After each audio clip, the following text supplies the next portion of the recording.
Get nasty on a Friday. It's a Fast Lane on 101 ESPN. Andrew Marsh, Jamie Rivers, Carey Davis. I'm Anthony Stalter. 2 o'clock. Your time check brought to you by Clarkson Jewelers, an officially licensed Rolex jeweler. Jamie's last show before he heads to Mexico. Oh, man, guys, whatever you do, don't think for 1 minute that I'll be watching that clock all day. Okay, I'm not. 2:01. Time check brought to you by Clarkson Jewelers. A couple of time checks, yeah. Yesterday, we dove into the potential labor war between the MLB and the MLBPA and some of the issues that are about to come to the surface here. Owners want a salary cap. Players don't want that. We broke down how if players are going to agree to anything, they certainly want to see the books first and see whether or not some of these teams that have not been spending, if they could spend. Owners don't want that, so we have ourselves what's more likely than not, a stalemate. But Ken Rosenthal of The Athletic put together a counter to a salary cap that might be beneficial for both sides. So we broke it down and won't read the entire article. But the biggest concern isn't just economics if you were to have a salary cap. It's timing, he writes. You just had a huge World Series. You've got growing attendance.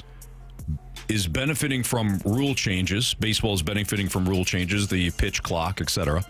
Generated $12.1 billion in revenue in 2024. Is preparing to renegotiate a national TV deal after 2028. So baseball, from a money standpoint, is very healthy. A work stoppage now would be self-inflicted damage, of course. Here's what Rosenthal writes. What owners really want. They say that they want a cap which creates a competitive balance. It provides cost certainty. It prevents runaway spending like the Dodgers and Mets. But what they really want, or at least this is what Rosenthal suggests, the real motivation is increasing franchise values. A cap fixes labor costs, stabilizes profit margins, makes franchises more predictable investments. However, do you need a cap? Ken Rosenthal writes that you could have stronger penalties for bigger spenders. The luxury tax currently punishes teams financially, doesn't meaningfully stop teams like the Dodgers, though. So you could move draft picks further down, restrict trades or free agent flexibility, limit roster building mechanisms like the NBA apron rules. So in other words, you could have stiffer punishments for those that do go over the luxury tax. You can also help small market teams keep their stars, like draft pick incentives for extensions over $100 million, MLB partially funding extensions, earlier free agency as a trade-off. And he continues. So he's got these different ideas that would increase the value of the franchises, which is what owners want, but not implement a salary cap, which is what the players want. Yeah. Jake, I've seen this face before. I actually liked it. I love the idea. CD likes it. I did. No, I love the idea. Yeah. But the problem is your MLBPA is going to say go spit. They are. And they don't even want a luxury tax. The players kneeled a little bit, like a half kneel to get the luxury tax. They don't even want that. Mm-hmm. They want to go back to the Wild West like it once was way before, where the Yankees were spending $500 million. Not that, but you get what I'm saying. The equivalent of $500 They million. were spending so much money. That's what the players want. And the players think that if there's no salary cap, everybody's going to make more. Again, this is where the players are wrong. The top 5% will make the maximum amount of money possible. The mid to lower tier are not going to start getting $25 million a year. They're just not, because owners, who are, by the way, they're smart business people. They are. They say, hey, we got to feed the hungry mouths that run our franchise. We got to feed Ohtani. We got to feed Betts. We got go down your list. Dodgers lineup. Yeah, pretty much. I could have just kept it. So we got to feed the entire Dodgers lineup. But we don't have to feed Brendan Donovan. We don't have to feed Tommy Edman. We don't have to feed you guys, they make good livings, they make good money. I get it. Mm-hmm. But in comparison, now if a team had a salary floor, they would automatically have to give more money to Well, not just the best players, but everybody, because you got to get there somehow. So when you're filling out your roster right before spring training or right before training camp or middle of whatever it is, you're going, okay, we need 5 more players, but we got to spend, looks like we got to spend $40 million. Or we're screwed. Right. Oh, well, those 5 players are going to get a nice little boop. Yeah. Well, they do. So Rosenthal does say create a soft floor. So currently there are no penalties for spending too much, as we know, but nothing truly forces teams to spend more, which is Carey's thought process on this, Kyle Gibson's thought process on this. Hey, what is preventing these teams that don't spend to spend more? Rosenthal writes a soft floor could reduce revenue sharing for teams below a certain payroll, cost draft picks, trigger penalties. Okay, so yes. same idea. So yes. Okay, so now, all right, now we're starting to get somewhere here. Yeah. So if I'm the players, I'm like, no, you're not getting your salary cap. You're not. But we'll work the luxury tax a little bit up top. We'll let you do that so it discourages a little bit of like going over a little bit more. You burn your hand just a little bit more. But we want a soft floor too. So for all you pretenders, the Pirates and all the teams that are so far below that you just don't have to do anything and get your revenue sharing, you don't get it. Right. You don't get it. Or if you don't win a certain amount of games each year, maybe that disqualifies you. Sure. Something that shows like you're going to pay for it if you don't pay your players. Yeah. Because that's the problem right now is you've got the top 5, 6, 7 teams that are spending, maybe even last 5, and you've got the bottom 5, 6, 7, 8 teams that don't have to spend. I was able to find out exactly how it works. Talked to somebody in ownership for a baseball team that I know. Told me how it works. Those guys don't have to spend anything because the other teams make them whole so that they don't lose money. They may not make money, but they don't lose money. Well, how's that? The players then are like, well, wait, what? At least the baseball players aren't as dumb as the hockey players were. We were dumb. Like, no, I'm telling you, I still go back and want to punch people in the face for this. We gave a salary cap. Oh, but you got your salary floor. Yeah. Hey, well, by the way, Ted Saskin, if I ever see you, you ain't making it out alive. I'm not telling you that right now.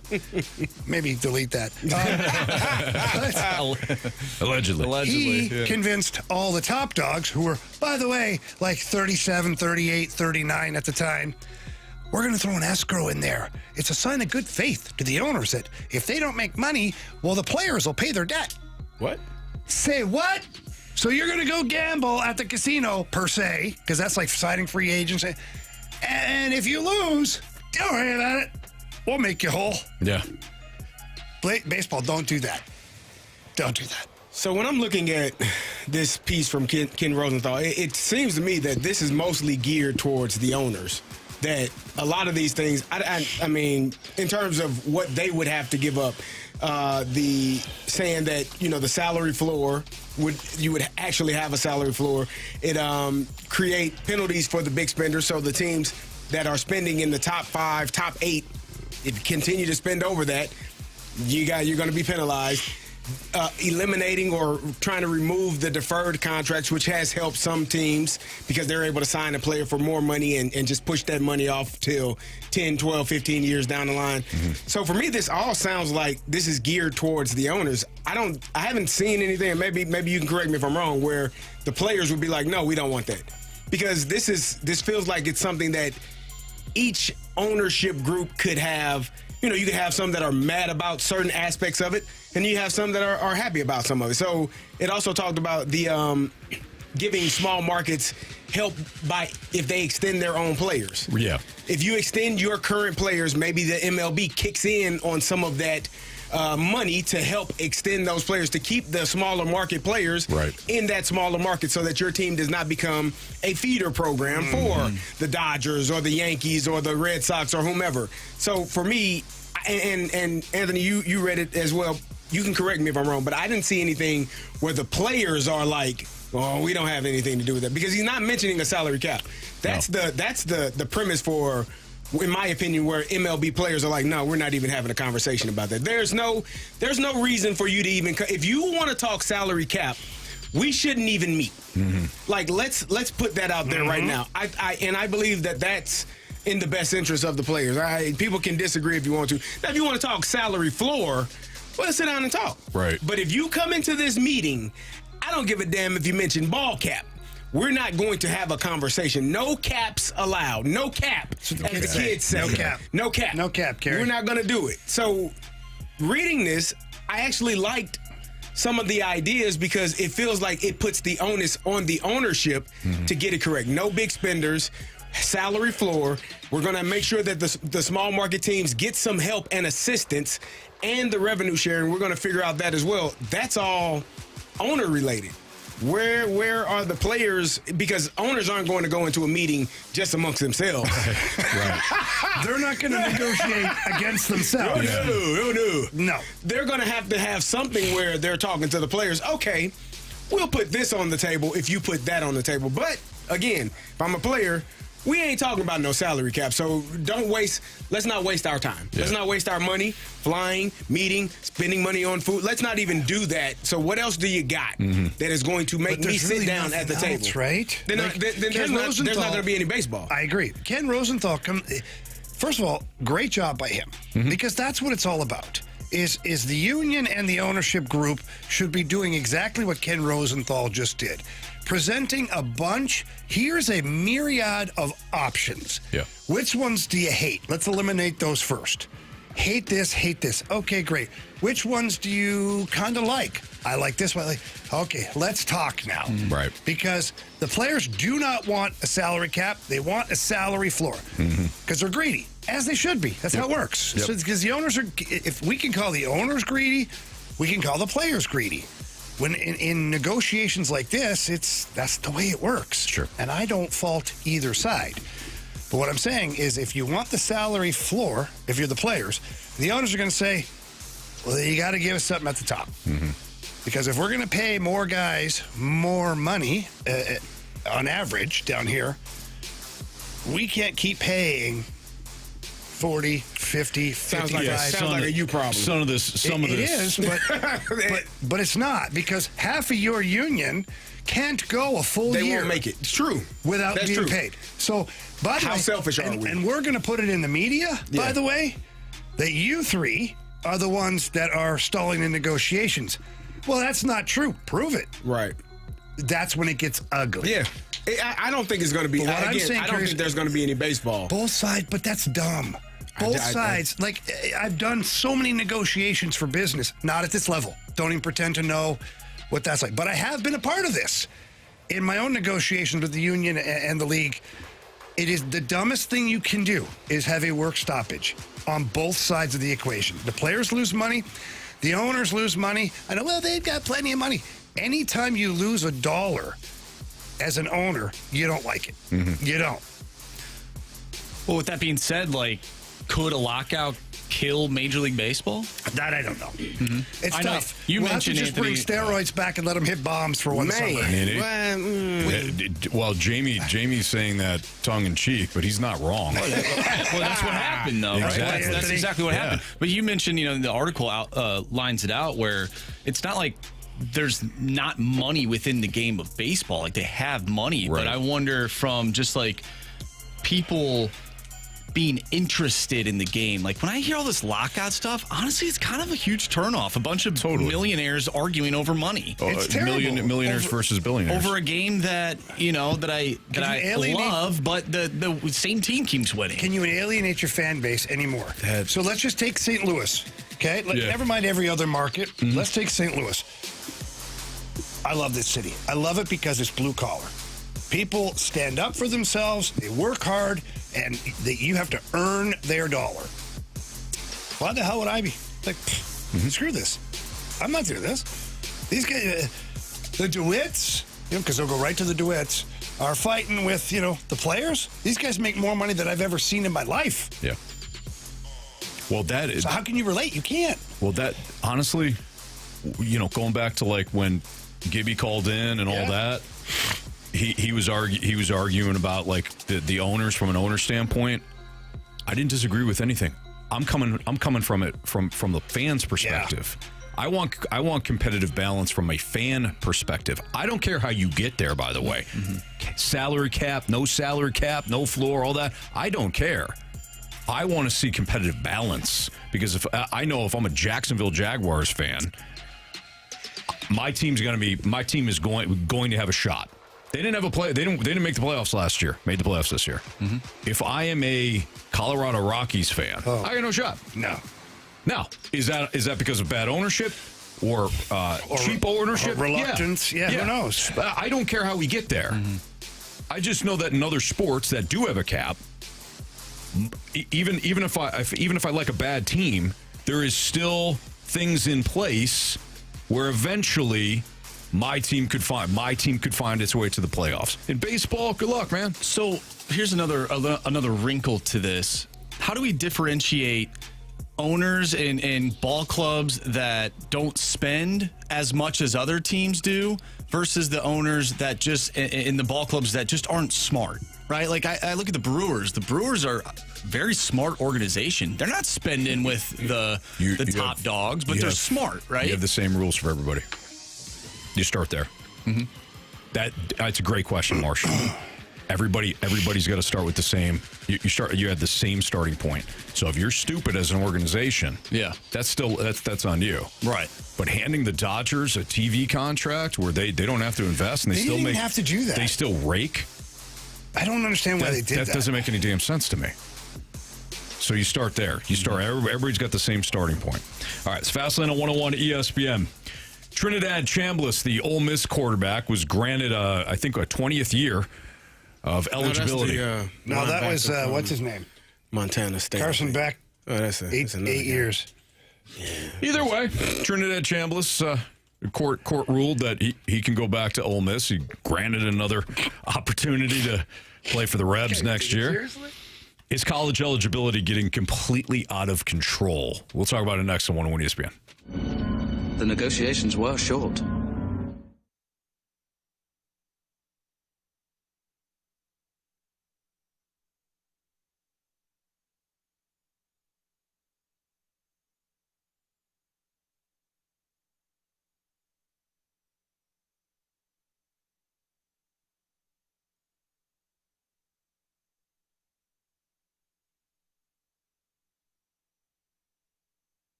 It's Fastlane on 101 ESPN. Andrew Marsh, Carey Davis, Jamie Rivers, I'm Anthony Stalter. So Trinidad Chambliss has been granted a 6-year of eligibility by a Mississippi State Court judge, clearing the way for him to play in 2026. Do you guys feel like college eligibility is getting completely out of control? Because I don't. I don't care. I do. I think 5 years is the norm. 5 years to play for. If you have an injury and you get a 6th year, I can understand that. I think people probably look at Trinidad Chambliss and say, oh, well, look, you just had a year where you were in the Final Four. You almost won a national championship. You could have potentially been in the national championship and won. So I think people probably look at it and think of that. But I don't have an issue with 6 years. There was a tight end from Miami a couple of years ago that was on his 8th year. There's a damn defensive lineman. No, man, come on, man. He had a wife and 3 kids his last year. There's a linebacker, Solomon Tuiluapupu. Tuiluapupu. From Montana, who is on his 9th year, man. How much damn football do you're 26 years old? There are 17-year-olds and 18-year-olds that are enrolling at Montana this fall. Mm-hmm. You're 26, man. You grown-ass man. Probably, like Jamie said, married with 2 or 3 kids. Mm-hmm. Cool. But go home, man. I mean, damn it. Give somebody a chance. Do something else with your life. Come on. So in certain instances... Like, I don't know how the beginning of Trinidad Chambliss's career started. He may have dealt with some injuries. He had a couple things. He may have dealt with some things and maybe unfairly got, a year under his belt where he didn't even play enough games or, to be able to make an impact. So they kind of look at that and say, okay, looking at that earlier in your career. Now, it used to be just later in your career, if you had an injury, they would award you the 6th year. But I guess they're now looking at it where if it happened earlier in your career, they'll give you that extra year. But 6 should be the max. Like, if Trinidad Chambliss comes, I don't know how many years Diego Pavia has played. I think he's 5 or 6 years as well, and I thought he was trying to get another one, if I'm not mistaken. Like, I would. Go. Yeah, I understand. Who wants to stop? Nobody. But here's the way I look at it, Carey, is what percentage of college football players are going to go on to have a meaningful career? 1%. And financially? Yeah. 1%. Okay, probably less than that. Let's back it up then. If Trinidad Chambliss can get one more year making $3 or $4 million or $2 million NIL money. Not knocking it. And then go on to not have an NFL career, because I don't think he projects to be a meaningful NFL player. Could he be a backup one day? Maybe. Mm-hmm. Backups make good money, but it's also short-lived unless you're really good.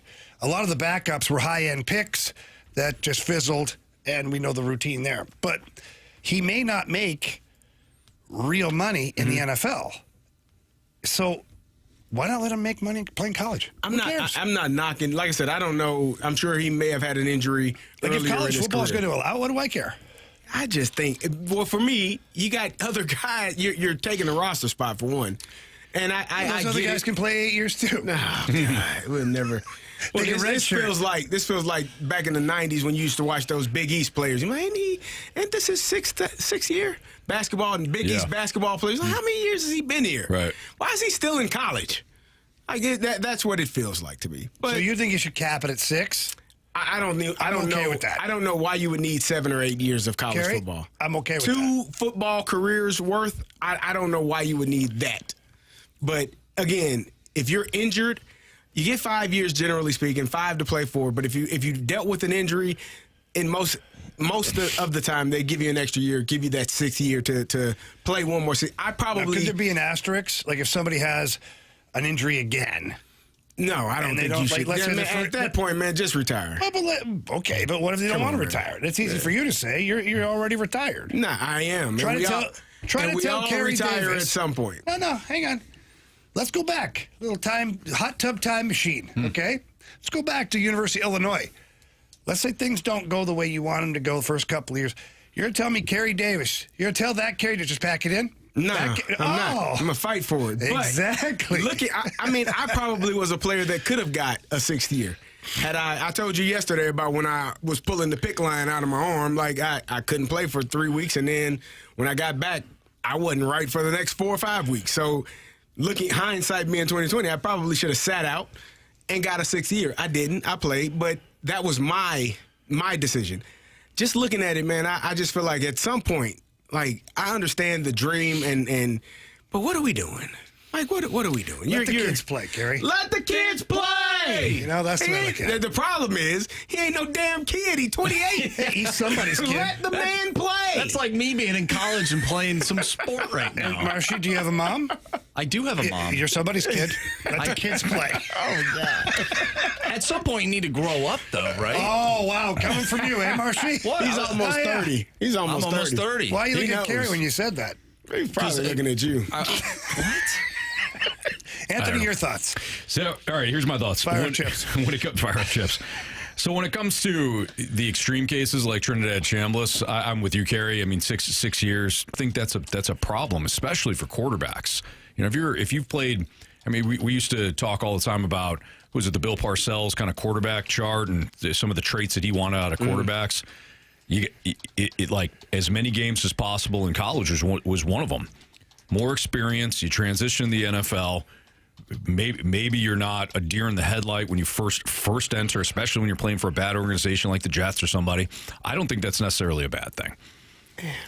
But so you mentioned a quarterback.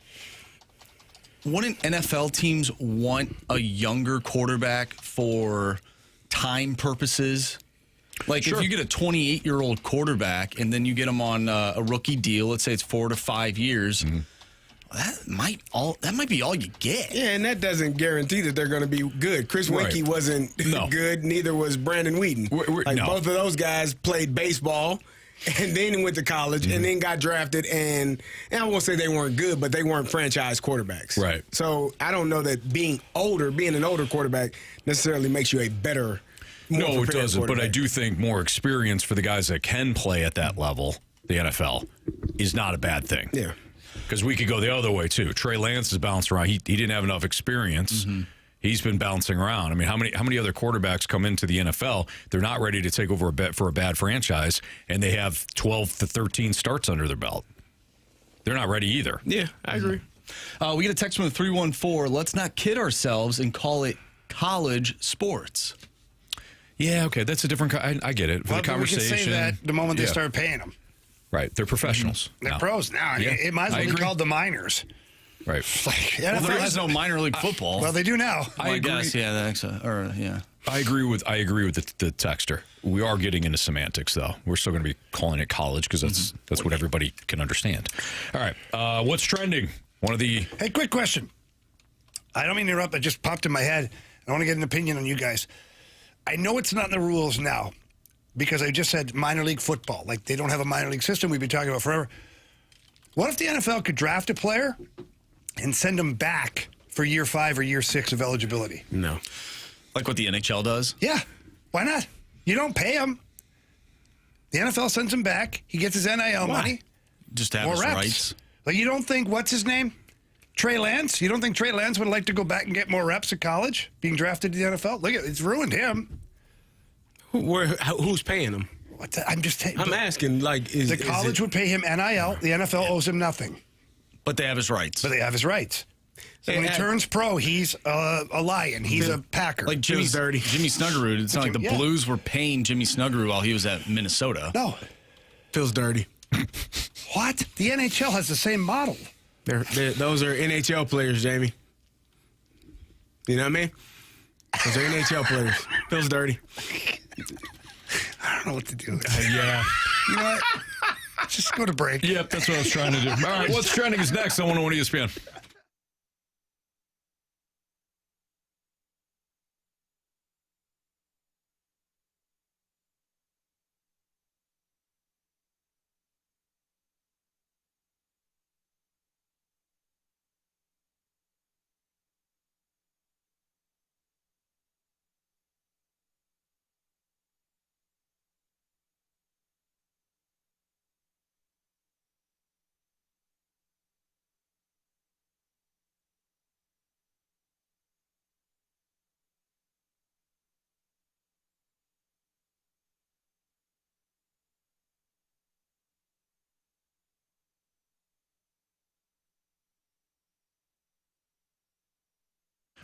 Well, the closer we get to March, the more I get fired up about college basketball. And the State Farm Missouri Valley Conference Men's Basketball Championship Arch Madness Tournament, it's coming back to Enterprise Center on March 5th through the 8th. March 5th, it opens up, got first round action, and then each and every day leading up to the championship game on March 8th, you can enjoy all of the action. If you want to take your family and you want to do it from a cost savings benefit, Family Fun Pack presented by 101 ESPN can be had at archmadness.com. It's 4 tickets, 4 sodas, 4 popcorns for $105. Again, 4 tickets, 4 sodas, 4 popcorns for $105. You can go down and see one of the college basketball matchups, whether it's Missouri State or Illinois State, or maybe you're a alum of Bradley. You could go check one of the games out at Enterprise Center between March 5th and March 8th, and you could do so with that cost savings with the 4 tickets, the 4 sodas, the 4 popcorns. Again, it's at archmadness.com. That is the Family Fun Pack presented by 101 ESPN, but they're celebrating the 50th year of the Arch Madness Tournament, last 36 years right here in St. Louis. I love it. You will as well. It's the State Farm Missouri Valley Conference Men's Basketball Championship, Arch Madness. Check them out, archmadness.com.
ESPN Sports Center.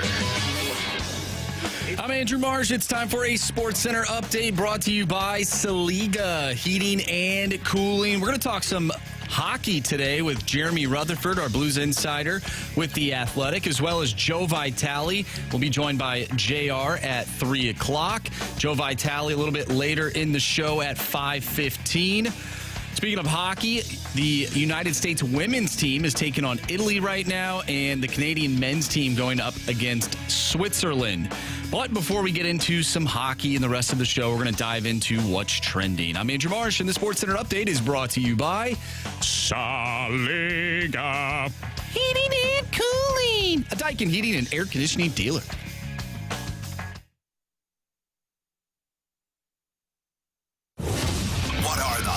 Topics in the sports world. What in the wide world of sports is going on here? Here's what's trending. Welcome back to the Fast Lane here on 101 ESPN with Anthony Stalter, Jamie Rivers, and Carey Davis. I'm Andrew Marsh, and it's time for What's Trending. Gentlemen, Chris Paul has announced his retirement from the NBA after 21 years in the association.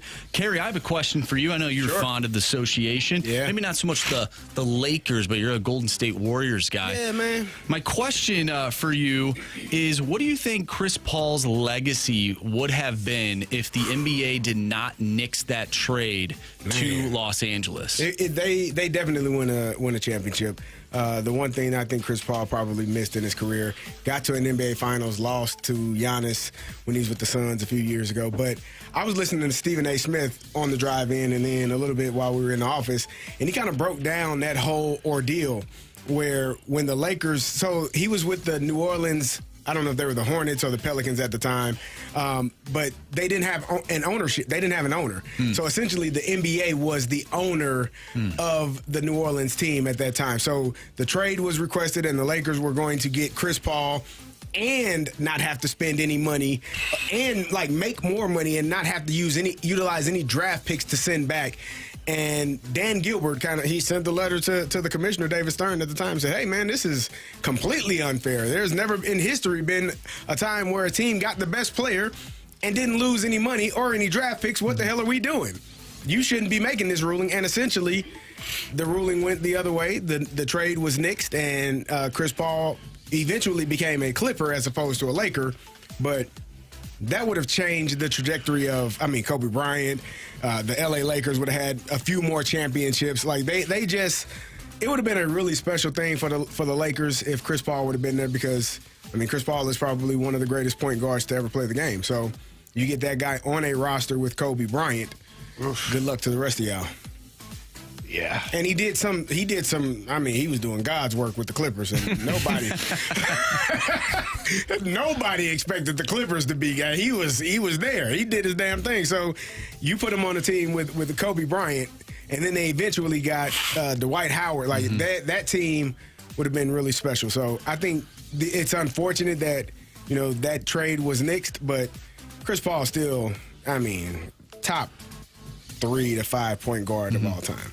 So when we talk about championships, we've had the discussion about quarterbacks in the NFL, and we typically, when we look at the greats, we look at how many championships, how many Super Bowls did these players win.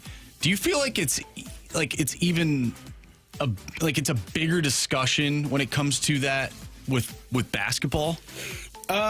Yeah, because I think in football we only look at the quarterbacks. Right. Like in football, we'll say Dan Marino didn't win one. Jim Kelly didn't win one. Like you'll point out Joe Burrow, he's great. He hasn't won one. Lamar, Josh Allen, they haven't won a Super Bowl yet.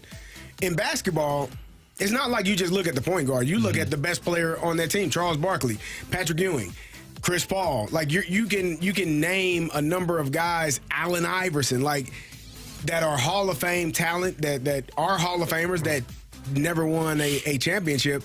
And you kind of lean it more on those players because, again, like I said the other day in basketball, having a superstar player weighs more in that sport than I think in any other sport. Yeah, I think so as well. It's just a sheer numbers thing. You're not as reliant on other aspects, even quarterback. Elite quarterback can elevate a lot around it, but we've seen that with Patrick Mahomes. The offensive line struggled in 2 Super Bowls. Both Super Bowls they lost. Yeah. So I think with the NBA, you get, like we talked about yesterday, you have 1 star in the NBA, you're a playoff team. You got 2 stars, you're a possible NBA Finals team. I feel like we pick and choose when it comes to NFL quarterbacks or players or whatever it is based on just how we feel about the player and also maybe what the team overall looks like. Mm-hmm. Why do you think that is? I think it's an image thing.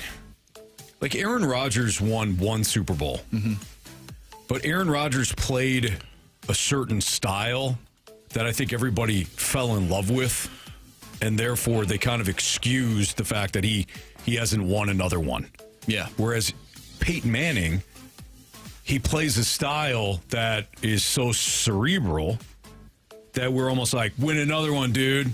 You're so great. You're so great. Win another one. Mm-hmm.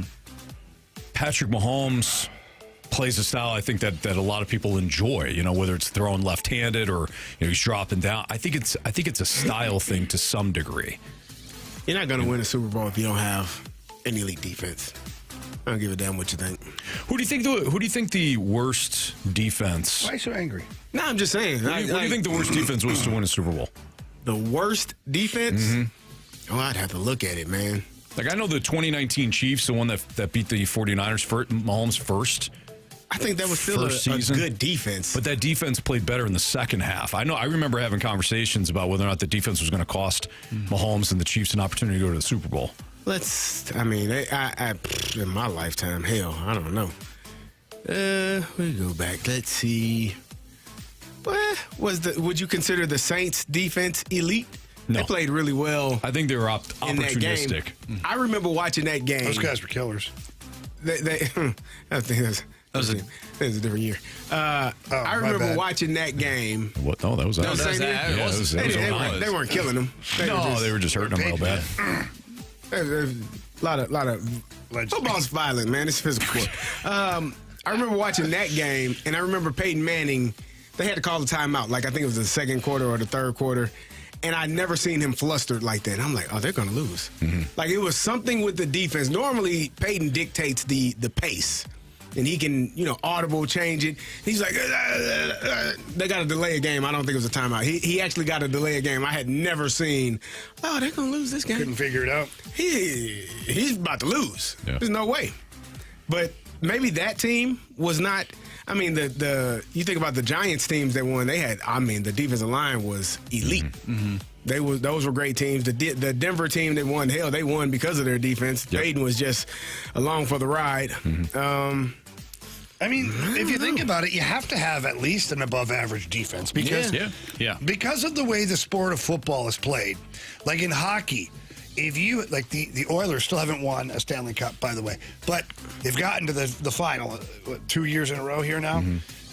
They're an elite offense, and you can possess the puck more than the other team by playing offense in hockey. You can win with a really powerful offense. Yeah. Football, the defense has to take the field. You don't have the option of just playing offense the whole time. Right. So the defense has to take the field, which means at some point they've got to do something for the offense to get the ball back. So your elite offense has to get the ball back in order to score points. So that's why I think championship caliber teams have an above average defense at minimum, just so your elite offense can get the ball back. Yeah, agreed. That's Jamie Rivers, Carey Davis, Andrew Marsh. I'm Anthony Stalter. Marsh was listening to Unsportsmanlike with our very own Michelle Smallman earlier this morning, and they were discussing why is Sam Darnold not in the same breath as the other great QBs in the NFL. Well, let's hear the audio. We'll dissect it next on 101 ESPN.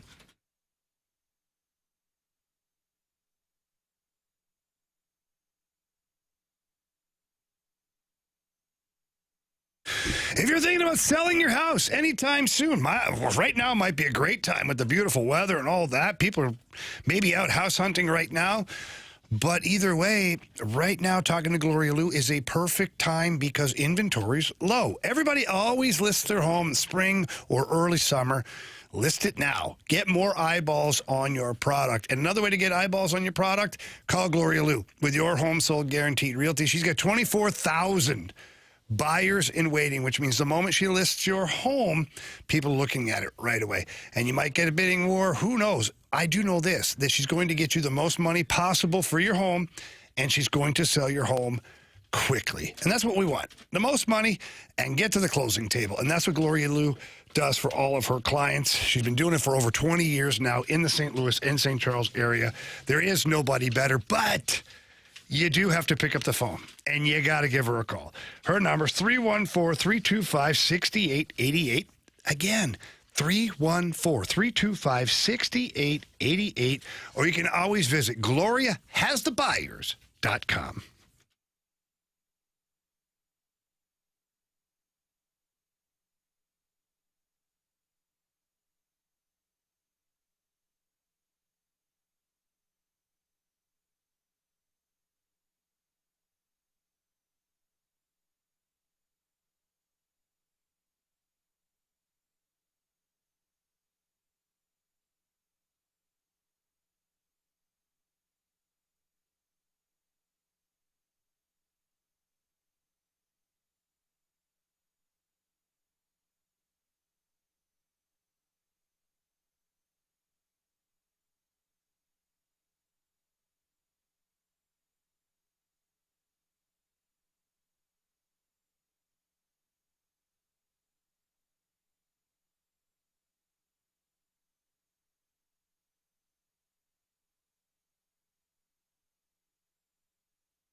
the Fast Lane on 101 ESPN. So our guy Andrew Marsh was driving around earlier today, getting ready for TMA. He was stretching out for TMA. He was. How was it, Marsh? It was fun. I had a really good time. Who's your favorite person on TMA, Marshy? You'd think I'd say Jackson, right? I think it's Doug. It's Doug. Doug's the best. Doug's fun. I like Doug. Anyways, so Marsh, you had an opportunity to listen to on Sportsmanlike with our girl Michelle Smallman, and her and Evan Cohen were having a conversation along with Chris Canty about Sam Darnold and why isn't he in the same breath as the other great QBs in the NFL. Listen to the audio. If you're going to use draft position as an indication for the assumption of how good you could be, we're talking about a guy in Sam Darnold that was supposed to be this more than most guys that have won the Super Bowl. And then he did it, and you don't want to give him credit. Understood. But that's the weird thing. I'm just going to continue to go back to Myron's take is fascinating. Myron's take is, yeah, check, give Sam Darnold credit, all love. But I'm going to look at all the other guys who are clearly better and how come they haven't done it. Where mine, which is kind of similar, which is, all right, Sam, you validated it. But this is not a legacy thing where I'm thinking about the next one. You got the one. Mahomes does it. I want to think about another one, right? Even if Drake May were to do it, if Caleb were to do it next year, Jaden Daniels, I'm thinking about the next one. And even though Darnold is 28 and a top 5 pick in the draft, I still can't get myself to think about the next one because I think that the book is closed. Not his career's over, but the book on the story of Darnold feels closed. He did it. Is he Nick Foles? Is he Nick Foles? No, he's not Nick Foles. To me, I'll tell you what he is, very clearly. He's Joe Flacco. Hall of Famer? I think it's interesting, but and Carey, I'm fascinated because I feel like what I'm about to say, I have a good feeling you're going to agree with this. Uh-oh. We become way too fascinated by draft position. Oh, yeah. We hold that initial, this guy was a first-round pick. He was and I'm not talking about Sam Darnold because I think he was selected third.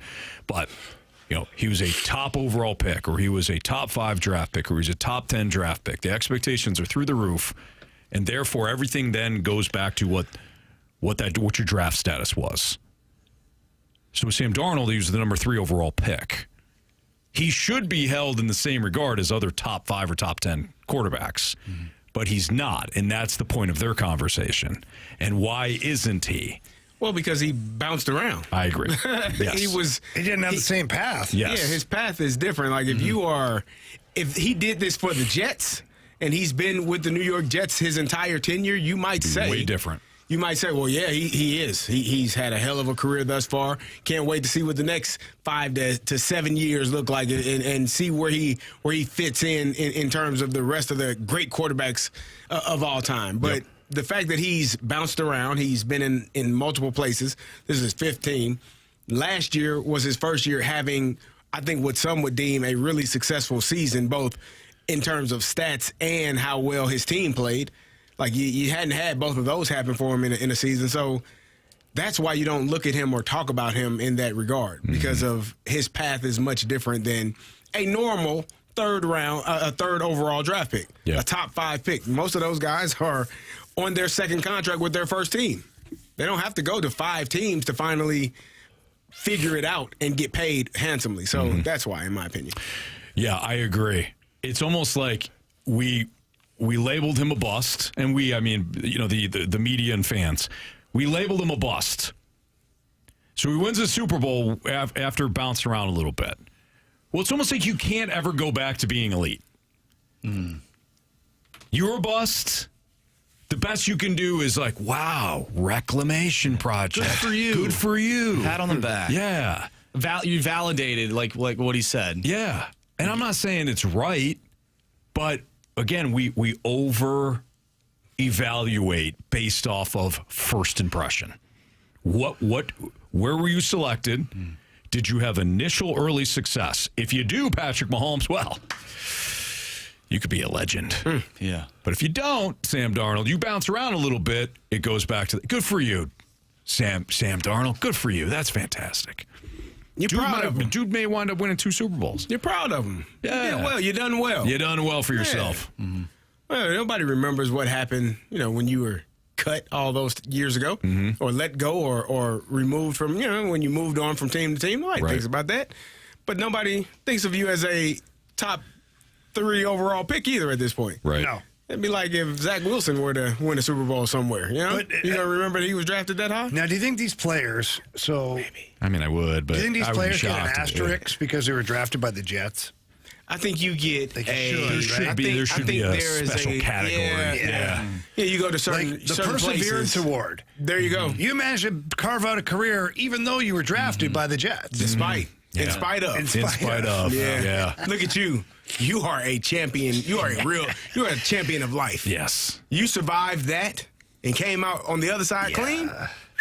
It speaks highly of you. You've been to NFL hell and back. Man. Battle tested. Peaks and valleys, man. Peaks Yep. and valleys. That's what this game is. Certainly. You are definitely in the valley with the Jets. Yeah. I also don't think he mentioned Joe Flacco there at the end. I don't think that's a bad thing. Joe Flacco got red hot for a playoff. Joe Flacco was very good. Anthony, he's 57. He's still playing. He's very good. He made his first He got red hot for a playoff. Yeah, he did. He did it in a contract year, wound up winning a Super Bowl. Sam Darnold played very well in that NFC Championship game. Didn't need him that much. Just steady the ship. And he don't did lose exactly that. Yeah. And he wins the Super Bowl. I don't think it's a bad thing to throw him in that category. That's fine. It's not like the Trent Dilfer thing. Oh, no. Trent Dilfer won in large part because his defense wasn't going to allow many to any points. Like that's a different category. I think the elite should be reserved for the elite. Those conversations should be reserved for only the best of the absolute best. Only the elite guys. And everybody's not that. And everybody's not that. And it doesn't mean you can't win a championship. Doesn't mean you can't be a solid NFL, MLB, NHL, NBA player. Yes. If you're not the elite of the elite. Because there's only a handful of those guys that And there should only be. And there, exactly. That's my point. Like when we go back to our childhood, when we think of the absolute best of the best, Joe Montana, Barry Sanders, Jerry Rice, Dion, Jerry Rice, who else? Dan Marino, Brett Favre, John Elway. John Elway. I know you hate him, but I hate him, but John, I gotta, admit. Well, you know what's crazy? You don't mention. Nobody mentions Emmitt Smith, man, and that hurts my heart. Emmitt Smith. You didn't want to mention him, though. Troy Emmitt Aikman, Smith. Michael Irvin, Deion Sanders, Leon Lett. Leon. Larry Allen. Did you just say Leon Lett? Yeah, I was just naming Dallas Cowboys on that team. Larry Allen for sure. Larry Allen. Leon Lett. Yes. Let's go, baby. Yes. What if Sam Darnold, the numbers that he's putting up, let's say he does that for the next 5 to 7 years, right? Maybe he wins another Super Bowl.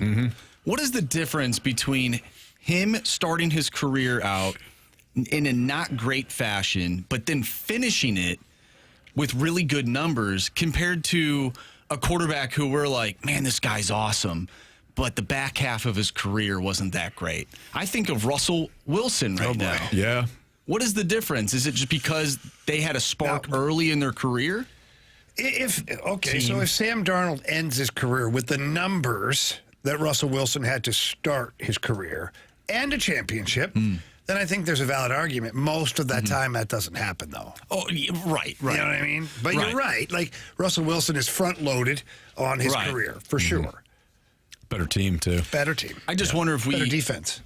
Certainly. Yeah. when we talk about it, And he was a better QB. 10 to 15 years from now, when we're talking about these types of things, where we're sitting at a bar hopefully we're still working. I'll be at the bar. Very true. On Monday or Sunday. What day you leave? Monday morning. Yeah, we'll be there Monday about 3 p.m. As soon as we get off the plane, they've got the little places stop at right the there. bar? A nice margarita. I just wonder, 15 years from now, how are we looking at these players? Are we going to remember them for the beginning of their career or maybe the end of their career? It depends on how it goes. Yeah, right. Most of the time, I think we generalize the career. I think most of the time, like, we look back and be like, yeah, Sam Darnold, pretty good career. Yeah. Like if he continues on this, Russell Wilson, pretty good career. He probably hung on a little bit too long near the end, but man, a good career there. Like I feel like, for me anyways, I look at the body of work and kind of average it out somewhere to like they either had a good career or a bad career. Yeah, I'm fascinated because some people, they rely on first impressions, whereas other people rely on sort of like a lasting impression. I think of Bill Belichick. Like, Bill Belichick, just an unbelievable coach, and now people think he's a joke. He's not even a Hall of Famer, Marshy. Every time I hear that, I'm like, what? How did that happen? All right, it's Fastlane on 101 ESPN. Jeremy Rutherford will join us next to talk a little Blues hockey with him on 101 ESPN.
It's time for the Rutherford Report with our Blues insider, Jeremy Rutherford, on 101 ESPN.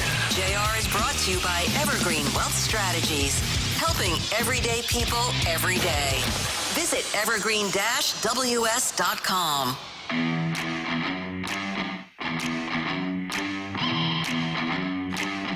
It's Fastlane on 101 ESPN 302. Your time check brought to you by Clarkson Jewelers, an officially licensed Rolex jeweler. Carey Davis, Jamie Rivers, Anthony Stalter. Let's head to the Collier and Thompson phone line. We're joined by our guy, our Blues insider from The Athletic, Jeremy Rutherford. JR, what have you thought so far about some of the Blues' performances in the Olympics? How about those Blues? The Blues playing, should I say, better at the Olympics than they have this season. Wow, you don't have to say that. You don't have to. You have to do that, yeah. No, that's what, you get a shutout from Jordan Bennington. Dalibor Dvorsky gets on the board, and I don't know if you guys have seen the latest, but Canada up 2-1 on the Swiss, and Pius Suter with the Swiss goal. Yeah, traitor. Oh, that's not right. Can't score in Canada. What the hell's wrong with him? Man. Representing his home. I don't care. Just make it look good. Okay. Yeah. Hey, speaking of that, Riv, where do you side on the? I know guys always give Alex Steen trouble. Is he Canadian or is he Swedish? Well, I believe he was born in Winnipeg. Was he not? Am I wrong? I believe so. But he spent a ton of time in Sweden, and Chaser #1 feeds it to him. He says he's Canadian. Yeah, his birth country would be Canada. His home country, JR, probably Sweden. Yeah. Although he lives in the United States now, so I don't know, man. We're going to have a talk with Steener. And who gets to claim Brett Hull? Well, Hully never played for Canada in any international thing, so as much as people like to... by the way, that's Team Canada's fault for not making sure that they brought him into the junior camps, the under-17, the World Junior, all that. That's Canada's fault for that. But once he decided to play for the United States, to me, he'll always be an American player. We'll take him. Yeah, why not, right? JR, do you think that the success that some of these Blues players are having can translate when they get back? Because, I mean, we like to see some shutouts. We'd like to see some goals scored by some players. What, Jamie? I'm just saying, we like to see it. Why do you like go to the shutouts first? Well, he mentioned Pennington, and he had a shutout. I'm just... How about we need more? How about we get more goals from true shooters? I said that, too. All of it. Yeah. You think it's going to help? Carey. JR? Yeah. Carey, I think it could a little bit. I mean, those guys are going to go over there and play with some pride. They all talk about it. And, hey, it's a cliche, right? But it means something. It really does. And, Jordan Binnington, I'll just talk about him for a second. I tried to sit him down for an interview before he left, and he kind of politely declined and said, listen, I don't want to talk about all the criticism about, him being the starting goaltender for Canada. And he said, I kind of thrive on that. I feed off of that. And so far in that first game, like we said, the 26 saves on that shutout, it's just one game and it's an inferior opponent, but he's playing well. A Suter scores, a Dvorsky scores. I really think that Dvorsky could probably get the most confidence out of any of them. A 21-year-old to go over and score an Olympic gold. That's great. But can it carry over? I don't know. I mean, I think the rest for the majority of the team is probably what's going to help the Blues the most, kind of like it did with the Four Nations break. But the thing I keep going back to is you're looking 2 weeks later is the trade deadline, and will this team even resemble the roster that it is today when that time comes? JR, when you're looking at what lies ahead, we talked yesterday a little bit about, what could it mean for Jordan Binnington and the Blues for him to play lights out, win a gold medal. Like, do you think it matters at all? Or, is there even a market for a goalie right now? Or are the Blues just going to move on? Because, listening to a lot of people around the NHL, when a fourth rounder is probably par to what you're going to get for a Jordan Binnington, at that point, is it even worth it? Yeah, I'm of the camp, and I certainly understand the argument. I certainly understand people saying if he's lights out and they win a gold, then, it could mark up his interest a little bit. Perhaps I get that conversation. But I don't think it's that drastic of a difference in terms of, whether he's lights out or he plays okay and they win gold or silver, if that's going to change the market any. Teams see who he's been this year. They know the goaltender that he is on the big stage. They're watching him now. And if there's interest in there, they'll talk to the Blues, or they've already talked to the Blues in the last year or two and checked in on that situation. So, can he have a 940 save percentage at the Olympics and all of a sudden Doug Armstrong's phone is ringing off the hook? I just don't think that changes much. So, I don't think the market's going to be great. I don't think there are a ton of contenders looking for a goaltender, and I don't know that they're going to give up enough to the Blues that's going to make Doug Armstrong and those guys say before the trade deadline, let's get this done. It's not to say that it can't happen in the offseason. I just don't know that it would be done before the trade deadline. Jeremy Rutherford is our guest. He's our Blues insider with The Athletic here on 101 ESPN. JR, as you prepare to cover the trade deadline and the we'll call it the second half of the season, even though it's not officially the second half. What are some of the key themes outside of the trade situation with Jordan Binnington that you're probably going to have to cover ad nausea? Well, I think it's going to be pretty busy. I really do. I think that anybody that makes sense to trade, Doug Armstrong and Alex Steen are going to trade. I think it makes sense to trade Justin Falk. He has a 15-team no trade, so he's got a bit of a say in that, but his value is never going to be higher. And, while he's been a good player for the Blues this year, he's got some term left that they could take off the books next year, and they've got some defensemen coming up, that they've drafted in the past couple of years. I think that Brayden Schenn, to me, is going to be the most intriguing one because I think he does have some value. I think you could move him, again, if he waives his no-trade clause, 15-team modified no-trade. But does he want to go? And do the Blues think it's in their best interest to move Brayden Schenn? He's got a couple years left on his deal. So those are the two that kind of stick out the most. Now, there's a whole separate category in my mind when we talk about the Robert Thomases and Jordan Kyrous. If something starts to, rise with those talks, that would certainly become the headline. I just don't know that we're going to see one or two of those players from that core group with a lot of term left on their contract traded before the trade deadline. There's so many things that have to come together, for that to happen. And I acknowledge that, Doug Armstrong's, I'm sure, talked to teams over the past couple months and probably several months. But still, you need the players' approval because they got full no-trade clauses, and you got to find the right team, the right compensation. And, I looked this up the other day, guys. There's 16 teams that are going to make the playoffs, and 10 of them were within a couple $1 million of the salary cap. That's got to be, a dollar-for-dollar situation in some cases for the other team to make it work. So I think there's a lot of challenges. JR, I was listening to you all on the Last Minute Blues podcast. You all do a fantastic job. And you all were talking about Gavin McKenna. The Blues are right there in that conversation of, 1-2 picks. Do you see a scenario where that becomes more important than, finishing out the season strong, let's say? Yes, I do. And let's not forget that they can finish in that top 2, 3, 4. You can win that lottery and jump to number 1 and take whoever you want, whether it's McKenna or it's Ivar Stenberg, Otto's brother. And we all saw the situation with Gavin. I'm sure you guys talked about it. I don't think that's going to... Got no problem with it, JR. Yeah, that's not going to... Not at all around here. The draft stock at all. Matter of fact, I said the other day, that the Blues have not had a true enforcer since Ryan Reeves, so maybe we can see Gavin McKenna there. Just don't talk smack about his mom. Yeah, exactly. So no problem with it at all. I'm in the same boat there, Jamie. I just think it's a situation where you finish out this season, you play with pride. Hey, you're going to take some losses for sure. You're probably going to lose some key players. Does that lead to more losses? Sometimes it doesn't. Sometimes these younger players step in and play with they got a job to win, and sometimes you win a few games you shouldn't.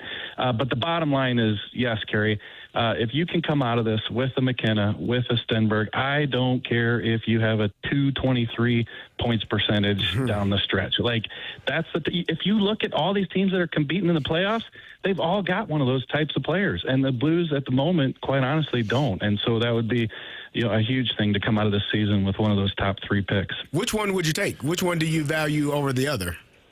Well, now it's McKenna, right? Because he's got all the tools, right? Let's go, baby. Increase his draft stock.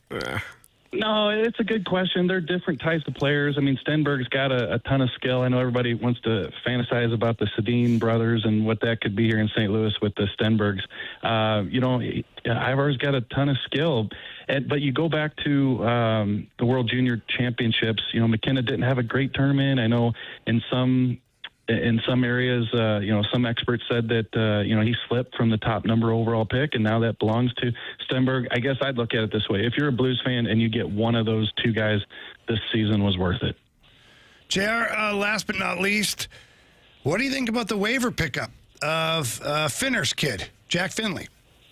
Yeah, how about that? Did you, pardon me, Riv, here, I might be crossing up yours. Did you play with him? Yeah, I was with Finner for 2 or 3 years here in St. Louis. Great guy, steady, stay-at-home defenseman, quality human being. Yeah. Yeah, and now his son, a forward in the NHL, and was playing with the Tampa Bay Lightning. I made a phone call, talked to some people, and they said that they like Jack. He's played pretty good this year. They were trying to get him through waivers so that he could play with the AHL team during the Olympic break. So, he's a big guy. He fits that age bracket that the Blues are looking at. What is he, 23? So you got 23, 24 years old.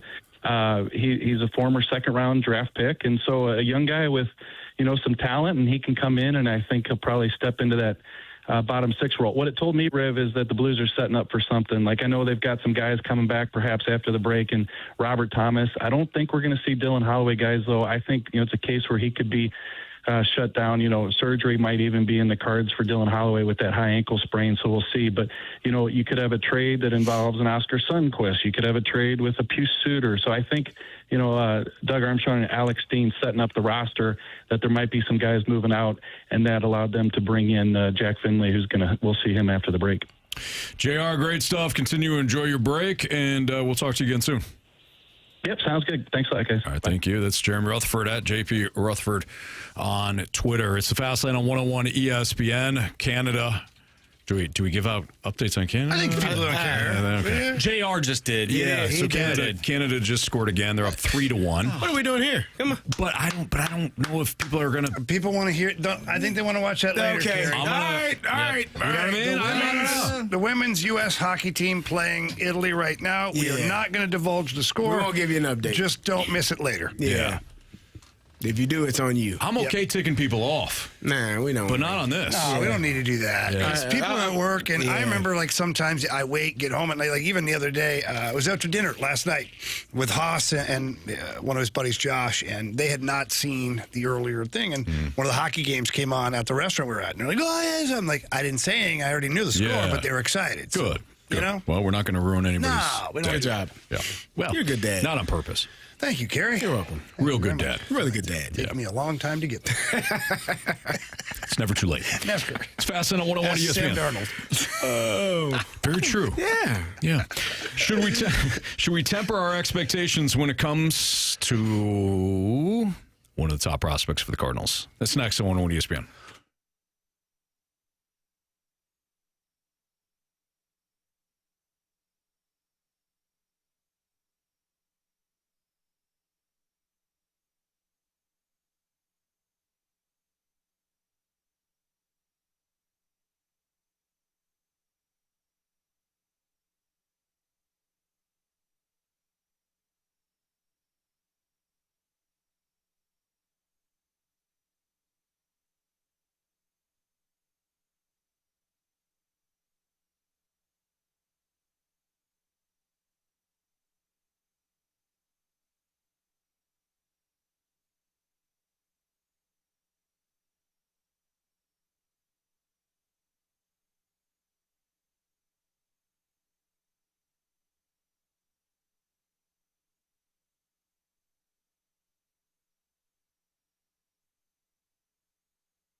It's Fastlane on 101 ESPN. This season's best projected rookies, according to Brian Murphy of MLB.com. You guys want to take a guess? What Cardinals on there, huh?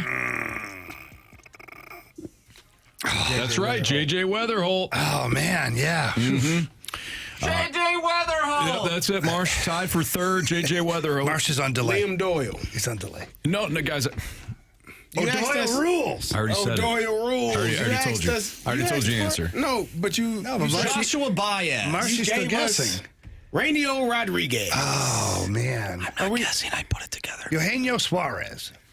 Yeah, just one name. I already said it. It's JJ Wetherholt. Regulo Sanger. No. From one rookie who may make his regular season debut on opening day to another who is almost certain to be starting. Writes Brian Murphy. The Cardinals' trade of Brendan Donovan leaves second base wide open for Wetherholt, MLB's number 5 prospect and the favorite among baseball executives to win National League Rookie of the Year. He has hit everywhere he has been in the minors, resulting in a 304, 418, 487 career slash line. In the majors, he's projected to have a 255, 341, 392 slash line. Oh, I love how they project, like, precisely. Yeah, with 10 home runs in 105 games. Wetherholt's 2.1 WAR trails only Mason Wynn, 3.8, and Ivan Herrera, 2.2 on the Cards. Again, this is projected. Projected. Here's my question. Should we temper our expectations when it comes to JJ Wetherholt? I say no. Hell no. You read this article? Yeah. Hey, projected to win. I say Rookie of the Year? We don't Why? have much. Yeah, come on, man. Why would we temper our expectations for one of the highest rated prospects in Major League Baseball? Yeah, let's do it. So, Anthony, it's funny you say that. So I was on the old tweet machine, now known as X. You were on the line? I was on the line. Online. No, on the line. Yeah, that's what I said. You went on the line. He doesn't get it. Online. I do get it. That's what they say in the movie. Yeah, they do. It's an online. Take it back now, Marshy. You should probably take it back. Yeah. All right, I take it back. I was online, also known as on the line, and I saw this post from Sleeper STL Cards on X, and it was a video of JJ Wetherholt, and it says JJ's rookie season is the most anticipated Cardinal debut since, and then I got me thinking, well, probably Jordan Walker, right? Like, we were all hyped up about Jordan Walker. We were pretty high on him. Dylan Carlson. Yeah. Yeah. So Cold dead hands. Yeah, we're naming top 3. We're naming players where I think our hype did not match their productivity in their first season. No, it's not our fault. It's not our fault. It's not our fault. So I think that's the point, though. That's the point.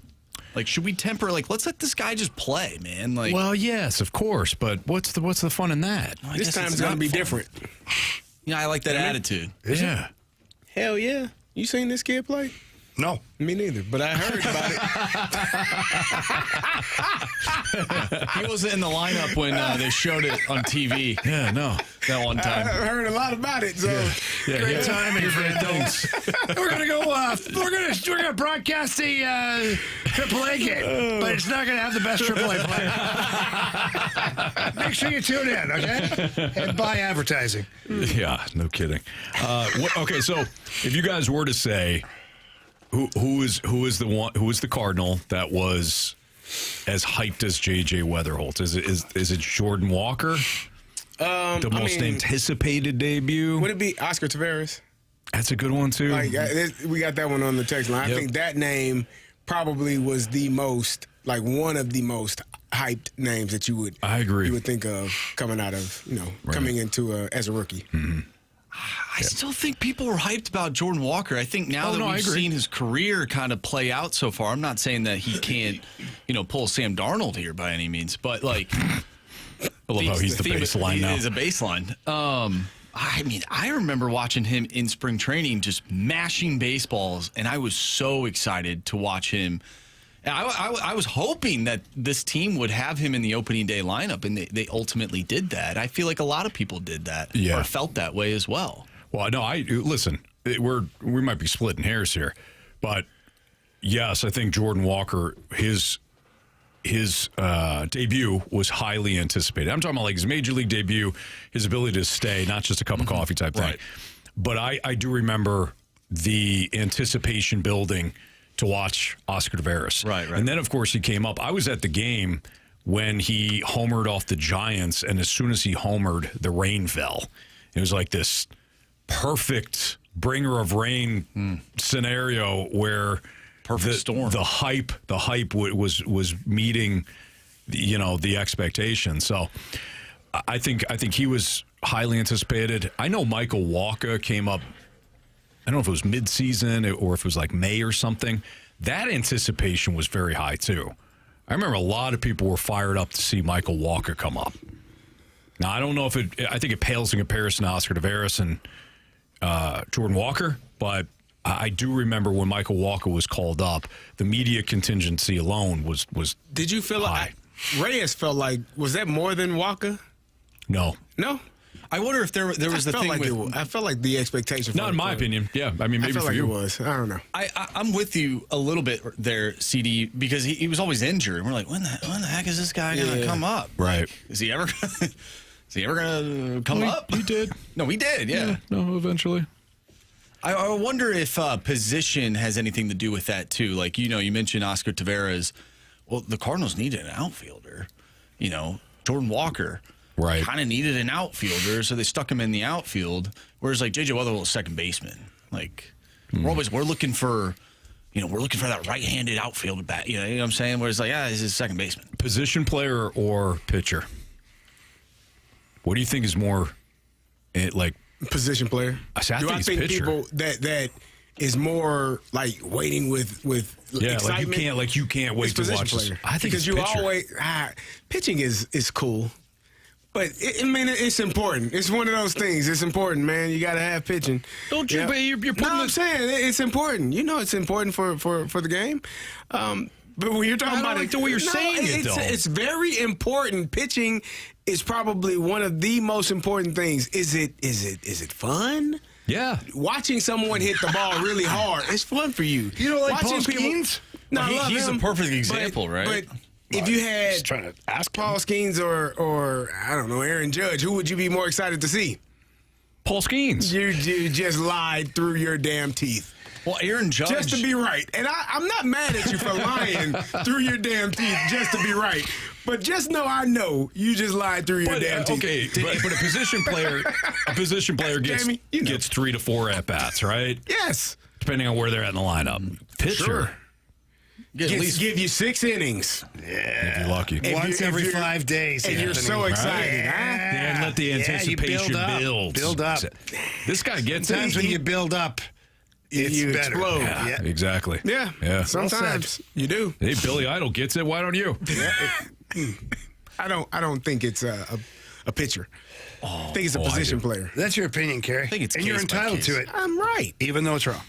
Thank you, Jamie. it's a case-by-case scenario. What It the depends hell? on who the You player don't even is. know what we're talking about. Huh? Go Canada. They score yet? Oh, man. It's been a while. It's been a while since they put one in the back of the net. It's only 3-1 now or something. Yeah, it's only 3-1, man. That's it. Not looking good. The Swiss are closing in, man. Yeah, they are. Oh, they just intercepted a pass here. I think the Swiss. It's all over now. Well, not. Tell you what, Anthony, I saw a silky smooth play out of the U.S. men's team. Oh, my God. Every guy in the ice almost touched the puck. Have you seen that out of Canada yet? I got a little bit of vomit in my mouth watching Have you seen it. that? What? Why? It was so good, it made me sick to my stomach. Because it wasn't Canada. Good point. Yeah, if it was Team Canada, you would have loved it. Would have been a little different reaction. Sure. Much different. Yep. All right. We got our Sports Six Pack coming up, part 1. Start sending those questions into the Air Comfort Service text line at 314-399-9646. Sports Six Pack next.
101 ESPN Sports Center. I'm Andrew Marsh. It's time for a Sports Center update brought to you by Saliga Heating and Cooling. The United States women's team is currently taking on Italy, and the Canadian men's team is going up against Switzerland. Canada up 3-1 in that one. We talked earlier with Jeremy Rutherford talking some Blues hockey, some Olympic hockey. If you missed that conversation, make sure you go to 101ESPN.com or check out the free Dobbs Tire and Auto Center's 101 ESPN mobile app. Just head to the podcast page, and you'll find all of our interviews and all of our shows there. And it's all brought to you by the Schaefer Door Company.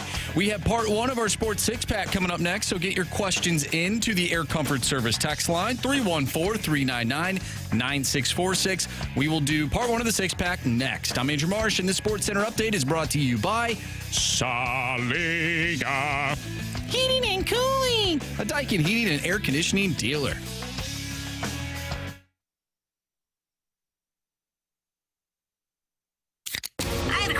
It's time for the Fast Lane to answer your sports questions. I want to ask you a bunch of questions, and I want to have them answered immediately. Asking me all these weird questions. Answer the question. Answer the question. Answer me! Refreshed by Urban Chestnut. Urban Chestnut Swickle Light Premium Light Beer. Live your lifestyle, St. Louis.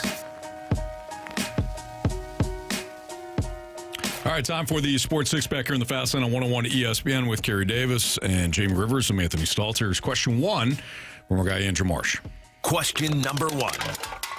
All right, we get a text from the 314, and I believe that this is in reference to the conversation that we were having with our guy, Jeremy Rutherford, and Jordan Bennington, in terms of trading him, fourth-round pick sort of was floated out there. So we get a question from 314. How in the world is Jordan Bennington only worth a fourth-round pick? Is Edmonton really okay with Tristan Jarry in net?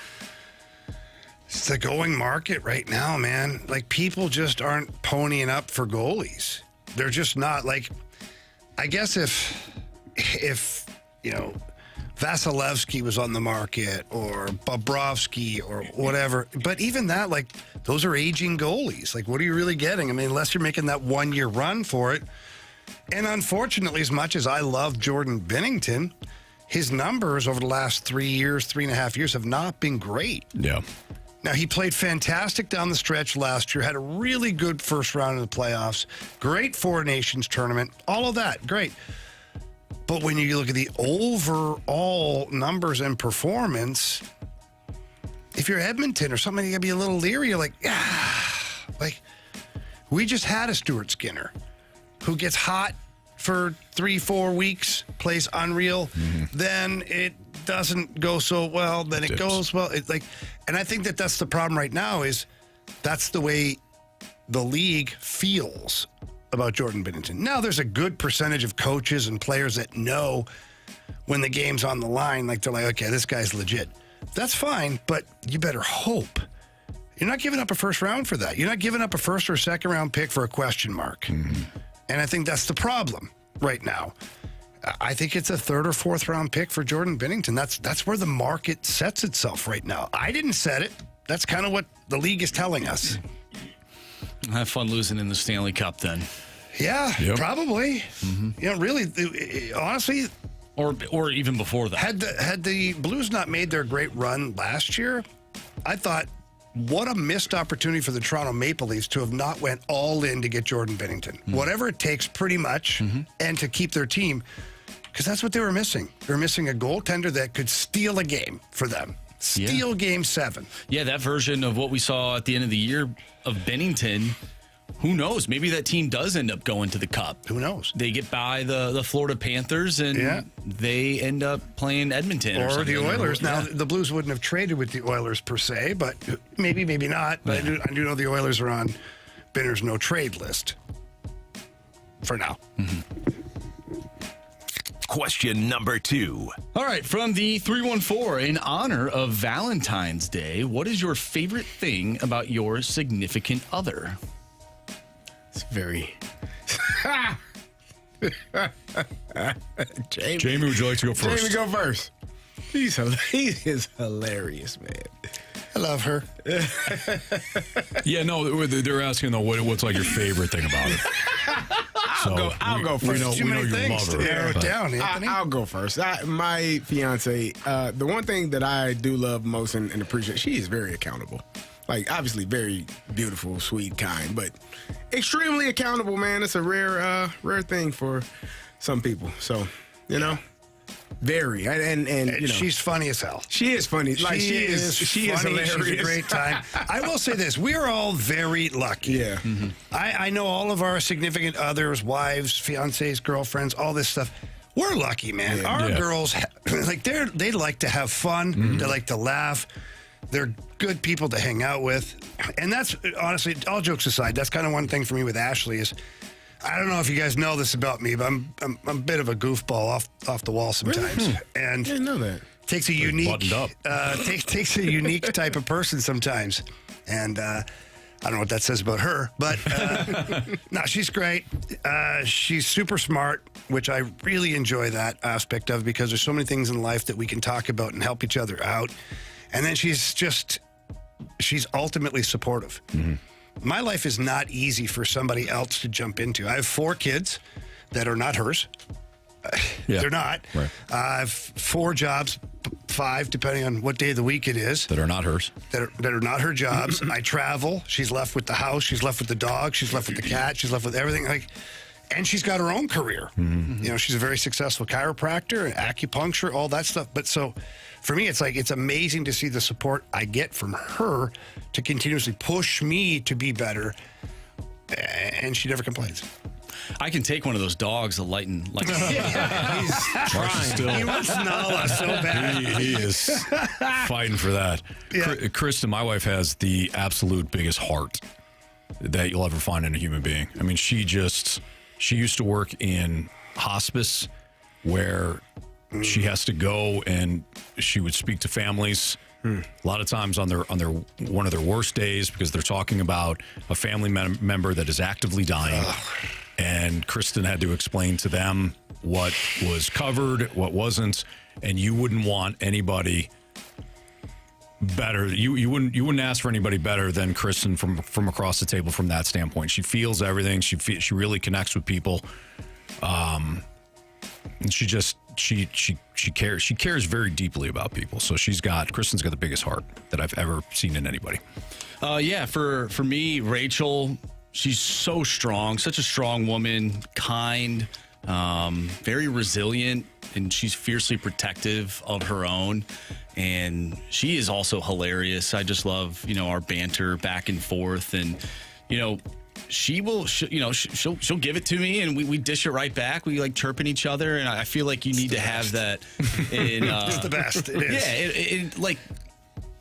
Yeah. You need that. You need that to keep things light, especially in moments where, there are hard parts of life. And, if you have that person with you that can ultimately be with you, if you're given 10%, they got the other 90%. So, and that's what I love about Rachel. Well, and we are lucky for the fact that we have women, too, that will hold us accountable. Mm-hmm. They're confident enough in themselves that they can hold us accountable to when we just start spewing some BS. Yeah. The first time having me, I'm like, what? Huh? What do you mean? What? What are you talking about? No, you said. Oh, you remember that, huh? Mm-hmm. They don't forget anything. Yeah. You're right. All right, I'll be better. I'll say it more bluntly. I think all 4 of our women would beat the spit out of us at any point. Have no issues doing it. Oh, no. If we deserved it. At least once a day. At least once a day. Sometimes I ask for it. What? Yeah. Huh? I don't know. Yeah.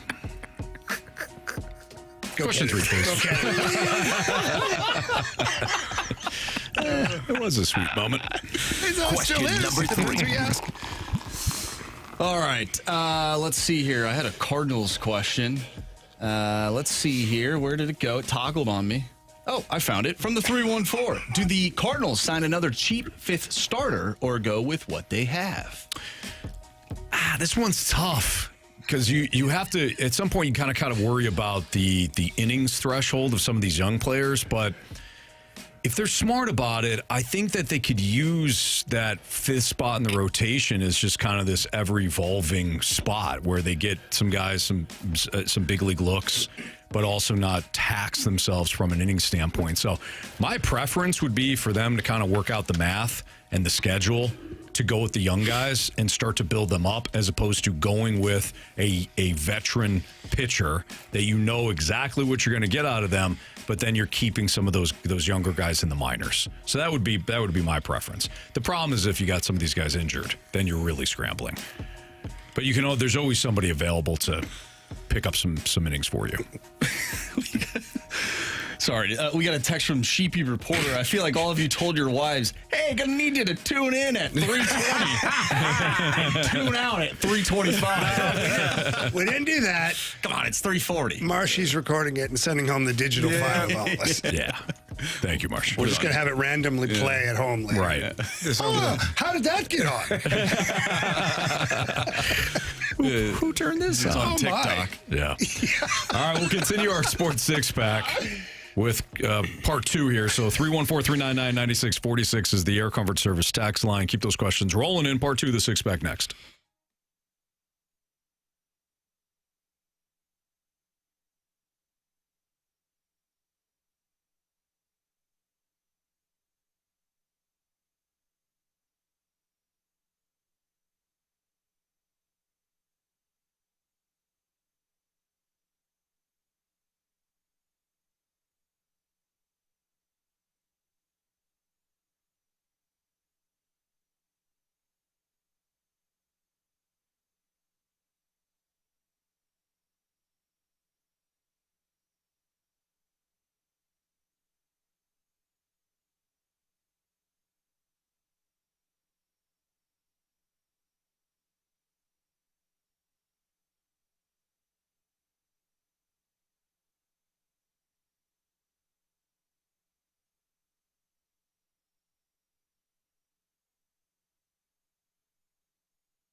Part 2 of the Sports Six Pack is right now. 314-399-9646. It's the Air Comfort Service text line. So if you got any questions for us, send it there. Marsh, question 4, please.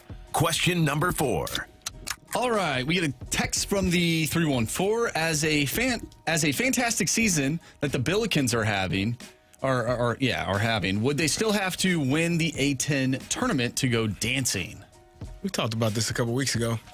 I think if you're in the top 20, top 15 when it's all said and done, if you falter in the A10 championship game, there'll be 2 representatives from the A10. If you get knocked out in the first round, man, I think life could be hard. Just my opinion. What say you, Anthony? All right, so run this by me again. You're in the top 15. Yep. Where are they at right now? 18? Yes. You're in the top 15. Yeah. When the A10 tournament begins, you lose in the A10 championship game. You're in. You're in the tournament. Yes. Yeah. You're in the top 15. You lose in the first round of the A10 tournament. I'm just saying. Like the documentary, One Thing Left to Do. I think they're in. Win the whole thing. Unless they lose like every single game the rest of the year, they're in. If you lose in the A10 tournament in the first round. Slew? Yes. First round? I don't know how that works. I think they're still in. I don't think they'll lose in the Depends first on what round. it looks like, right? If Like, they what if somebody do, gets hurt or something? Probably not great. Then why would they put them in? Are they hurt for the year or are they just hurt for a game? Like, what if somebody gets hurt in the... Are they hurt or they're injured? Are you injured or are you hurt? They're out the rest of the game. They play the game injured. They're out like in the first half, right? Like early on in the game, early exit due to injury. Like I feel like you'd look at that and be like, all right, like what are we doing here? You know, or maybe not. I don't know. I think they're in though. Don't get hurt. Play the game the right way. Okay. I don't think they're going to lose in the first round of the A10 championship. Or, I'm sorry, the A10 tournament. I think they'll make a deep run. They're going to be in. And they win the A10? If they lose the A10? Even if they lose the A10 championship, I think they're still in. Let's be clear. They shouldn't lose it. They should not. No. Okay. Question 5. Question number 5. This is a fun question. Definitely not possible, but from the 573, what would it cost to have all of the USA hockey players on the Blues? Say what? The women's team? You take some of them too. The men's team. What would it cost? Probably the Dodgers salaries. It's definitely. Yeah, I don't even know. I wish they had that somewhere. The total salary of the U.S. or Canadian, both their teams. Do some research. It cost you. There's definitely a team in the league that could afford it. The rules say you can't do it. No. That's why the NHL doesn't have their version of the Dodgers. They like parity. They're much better off, too. Yeah, because the last fans couple are, years at have least. been the example of parity in the final. Hey, look, man, good hockey teams. Yeah. Good hockey teams. At least everybody started from the same exact They spot. have a salary cap. Crazy that the same 2 teams played back to back, huh? But they have a salary cap. It's not like somebody had a financial advantage. Crazy that it worked that way, huh? It is. Maybe good players, no matter where they are. They're just good damn players. Yeah, but Well, if you collect them all the same damn team. There's parity. Why? Who? Somebody else? Give somebody else a chance. Come on, man. Give peace. You guys like hockey? Carey. You guys like ball? You know what, Carey? You're right. I like hockey. You're absolutely right, Carey. All right. Thank you. You're absolutely right. My favorite thing to hear, man. That is a good team. By far the best thing you've said all day. Now, every player, or him? You. Thank you. every player that joined that Dodgers team the last 2 to 3 years were cowards. Oh, wow. Don't like competition. I think So you're right, Carey. You're right. I think Dodgers are great. I think we don't need one- a cap. I don't care anymore. But we call those players that joined the last couple of years cowards. I think one would call them Blake winners. Snell, no spine. Shohei Winners. Ohtani doesn't like to actually compete. Were they He's winners. afraid to bet on himself. Well, actually, they're all. Oh man, come on, man. What are you doing? He didn't. I say he's afraid. Well, he's not afraid. Does his buddy do it? Okay. Why would you engage? Why would you engage? No, he did it. You engaged. I didn't engage it. He just came in off the top rope. I didn't know he was going to say that nonsense. You didn't realize where he was going? No. It's like when the dog comes over with the tug toy. Come on, the rope. man. If you don't grab the rope, you can't play. Yeah, you grab the don't- rope. I didn't grab any rope. You did. You grabbed it. When You you were engaged. Not a damn rope. Come on, man. Hell of a grip on you, too. Okay. Biscuit, don't be mad that the Dodgers are winning, man. You can be over it. You don't have to watch. I'll tell you about it in October. Yeah. Hell of a story. None of us have to watch. You know, that's a good idea. Let's not watch. Prepare yourself for 2027. Why? Why? Anthony, is I'm there, not watching. Yeah, true. No, I get it.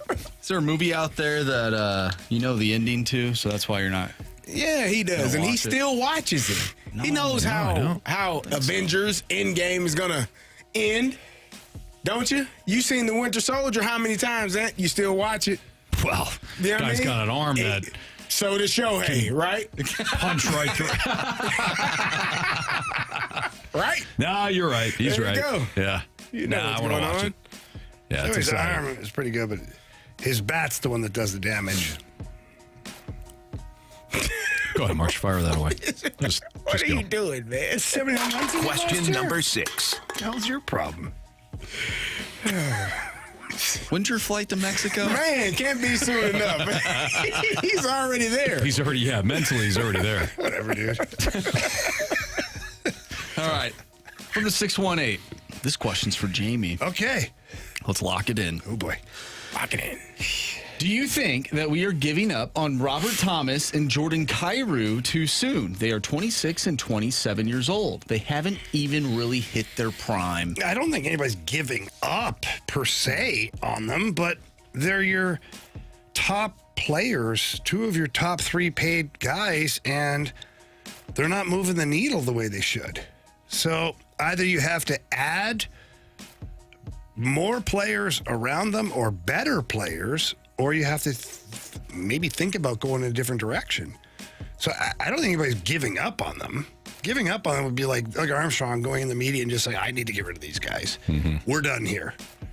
And to my knowledge, he hasn't done that. And I know he hasn't. So I don't think anybody's giving up. I think people are getting frustrated, though.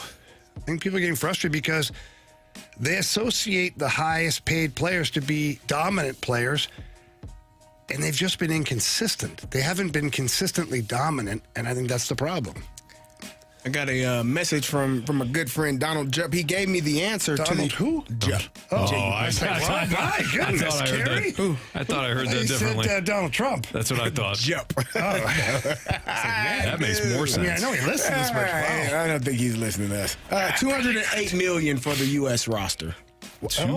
208 million. That's it, huh? That's it. That's all it Salary costs. cap's what, 95 million? A bit over. A bit over. A little over. Well, maybe they could LTIR some guys. We'll just defer the money. Right. Defer it like you the go. Dodgers. Dodger style. We'll defer it till he's 112. Makes Yeah. sense. Yeah, makes sense. His grandkids will enjoy the money. You're welcome. Man, it's crazy that some people want to give up on the 26 and 27-year-old. I mean, there's 26 and 27-year-olds still playing college athletics. Yeah. They haven't even started They yet. haven't started. If it's college football, they got 7 more years, too. You got a That sample would have been size. great, by the way. As the last segment of the day, it would have been the Dave Chappelle. Because we started off the show, our second segment was talking about the college football.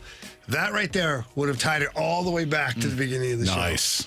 Like his, He does like do a his good job Yeah. of that. comedy specials. Yeah. Yeah. Well, it tied the first 2 hours together. Yeah. As we head into the Gauntlet. That's right.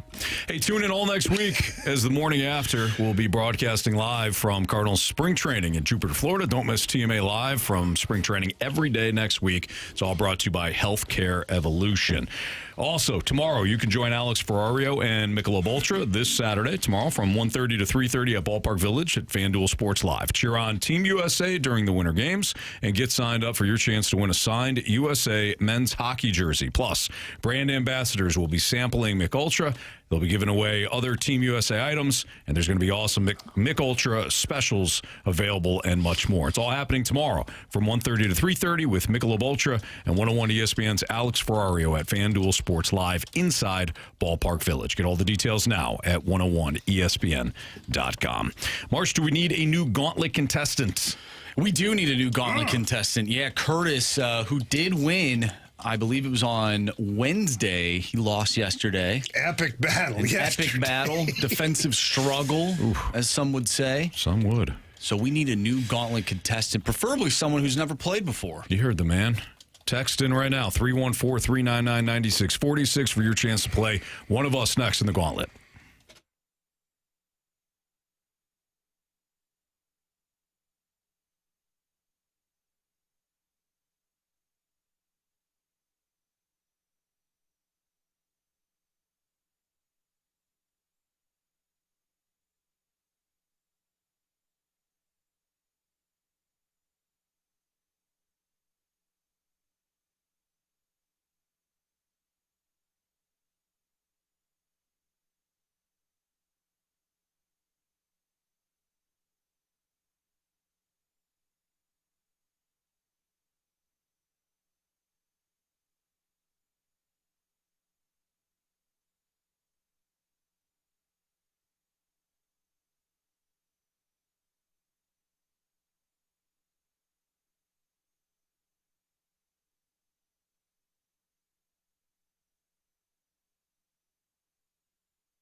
warriors. 4 categories, 1 challenger.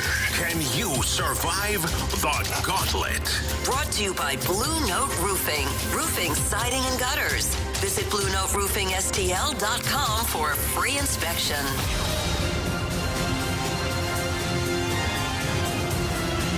.401, your time check, brought to you by Clarkson Jewelers, an officially licensed Rolex jeweler with Carey Davis, Jamie Rivers, and Andrew Marsh. I'm Anthony Stalter. We welcome in Phil. What's up, Phil? Hey, Anthony. How's it going today? Doing great, man. Appreciate you listening. Thank you for playing today. Would you like to take on Marsh, CD, Jamie, or me? I think I'm going to take you on. Oh, Yeah, okay. All right, let's Phil. go. Get some, Phil. Let's go on a Friday. He Good luck, deserves man. it. I don't know why I said that. Good luck, Anthony. Thank you. Be careful. Getting out of here, man. I just jumped up. All right, Phil, it's time to tell Marshy to spin that wheel, please. Marshy, spin that wheel. Are you going to tell us what you prefer or what you hate right now? I'd rather not do hockey. Oh no, Phil. Oh, you got hockey. I'm not even playing, dude. The wheel was on football, and at the very end went into the hockey category. Hey, I'm ready for it. Oh man, this wheel is evil. Never takes a day off. Game of inches. Yeah, it sure is, Marshy. Game of Well Thrones. said. All right, Phil. 4 questions. Each question is worth 2 points. Use the options. It's worth 1 point. And wrong answers are 0. And if we're tied, we will have a tiebreaker here in the gauntlet. Carey, you want to switch pages? Because question 1 of mine is you ripped. can't read it. What are you reaching for? I know. All right, Phil, you ready? I'm ready. Okay. Hockey category question number 1. The Blues' first win of the season came against which team? Jeez. I'm going to need the option. Okay. Was it the Minnesota Wild, the Vancouver Canucks, or the Calgary Flames? Let's go with the Calgary Flames. Final answer. Question number 2. The Blues scored the most goals in a single game this season when they scored 6 against which team?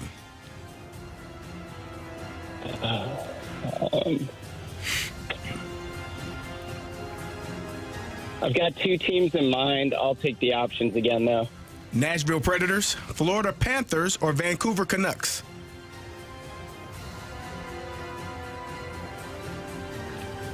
Florida Panthers. Final answer. Question number 3. The Blues allowed the most goals in a single game this season when they allowed 8 against which team? Had to be Nashville Predators. Final answer. Question 4. The Blues' only win this season in overtime or shootout came against which team? I remember it being really cool because it finally happened. I'll take the options one more time. Was it the Tampa Bay Lightning, the LA Kings, or the Florida Panthers? Tampa Bay Lightning. Final answer. All right. Let's get Anthony back in here. Phil, how you feeling, buddy? So. Okay. Better than I thought. All right. Well, here comes Anthony. He's got a strut to him. I'm not sure why, but a little bit of a strut.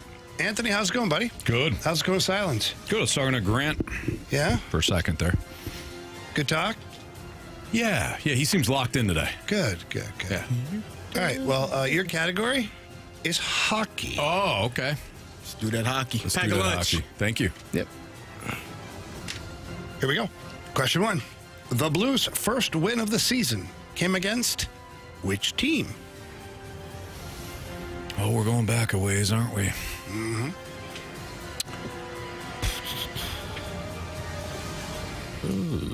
Let me narrow it down. Can I have the options, please? Yeah. Was it the Minnesota Wild, the Vancouver Canucks, Maybe. or the Calgary Flames? Maybe. Wasn't the Wild. For some reason, I think it was Calgary. Calgary, final answer. Question number 2. The Blues scored the most goals in a single game this season when they scored 6 against which team? I think didn't they score a bunch against the Panthers? I'll take the options. Nashville Predators, Florida Panthers, or Vancouver Canucks? Well, I'll go with the Panthers. I said it. So Panthers, final answer. Question number 3. The Blues allowed the most goals in a single game this season when they allowed 8 against which team?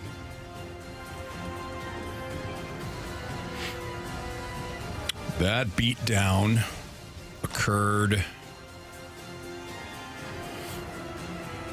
I think it was the Blackhawks. It was the Blackhawks in Chicago. Wasn't it like a second game back to back?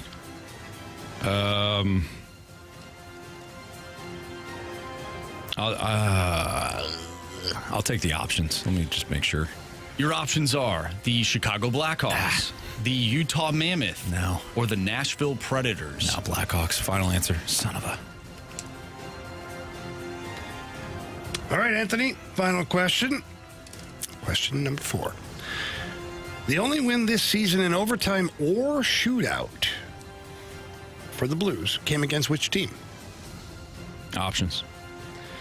Was it the Tampa Bay Lightning, Maybe. the LA Kings, or the Florida Panthers? Yeah. Lightning. Final answer. All right. Let's go over this. Question number 4. The Blues' only win this season in overtime or shootout came against which team? Phil with the option said the Tampa Bay Lightning.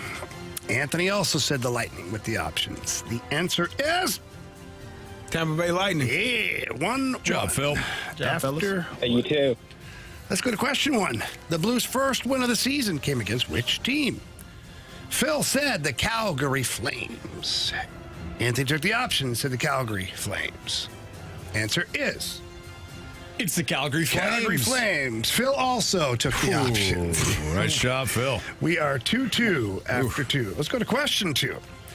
The Blues scored the most goals in a single game this season when they scored 6 against which team?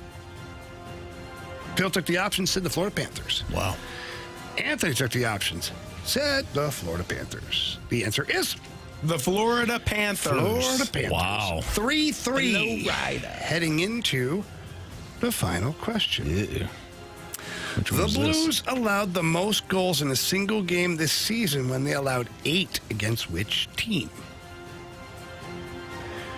Without the options, Phil said the Nashville Predators, who we know filled the net against the Blues.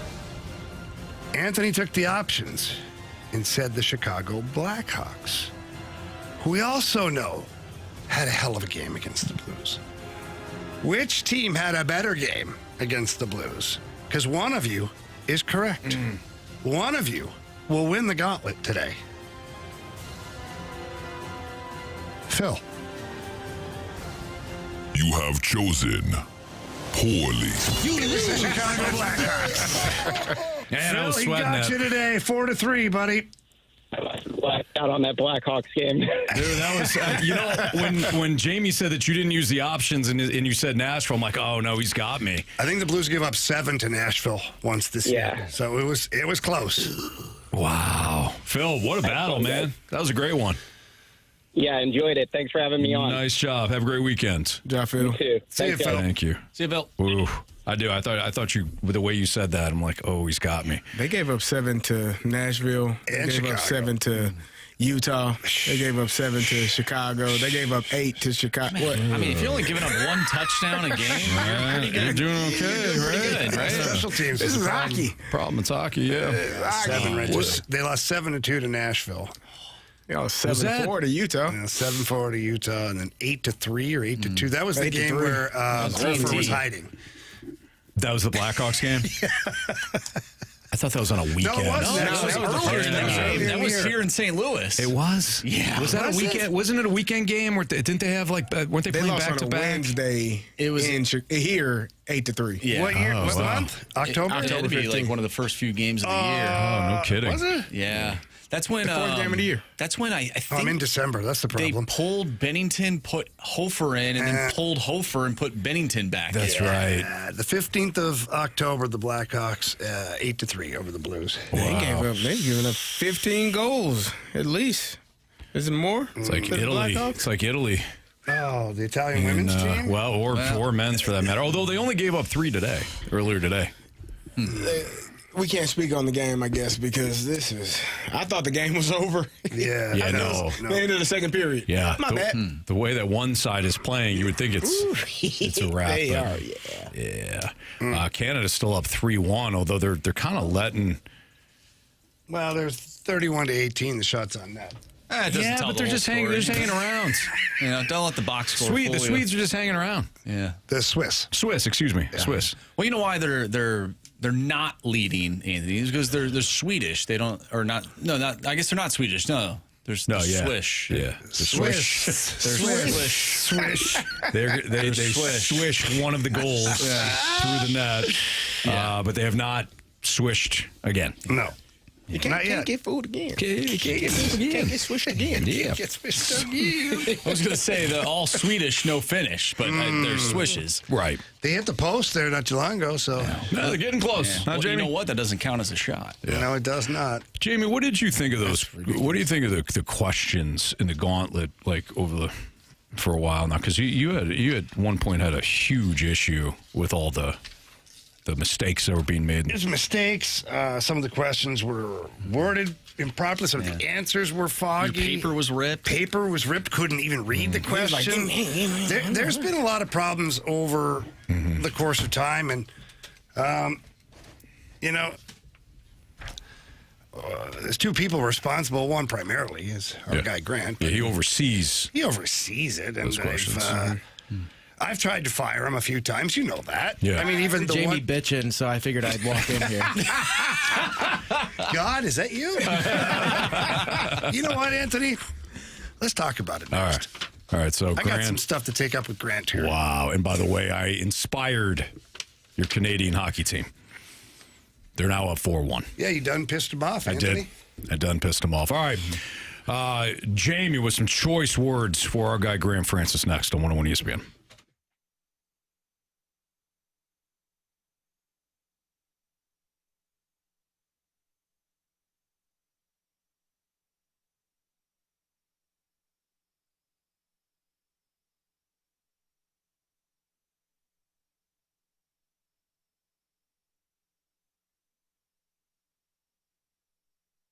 A lot of people right now are doing what we're doing.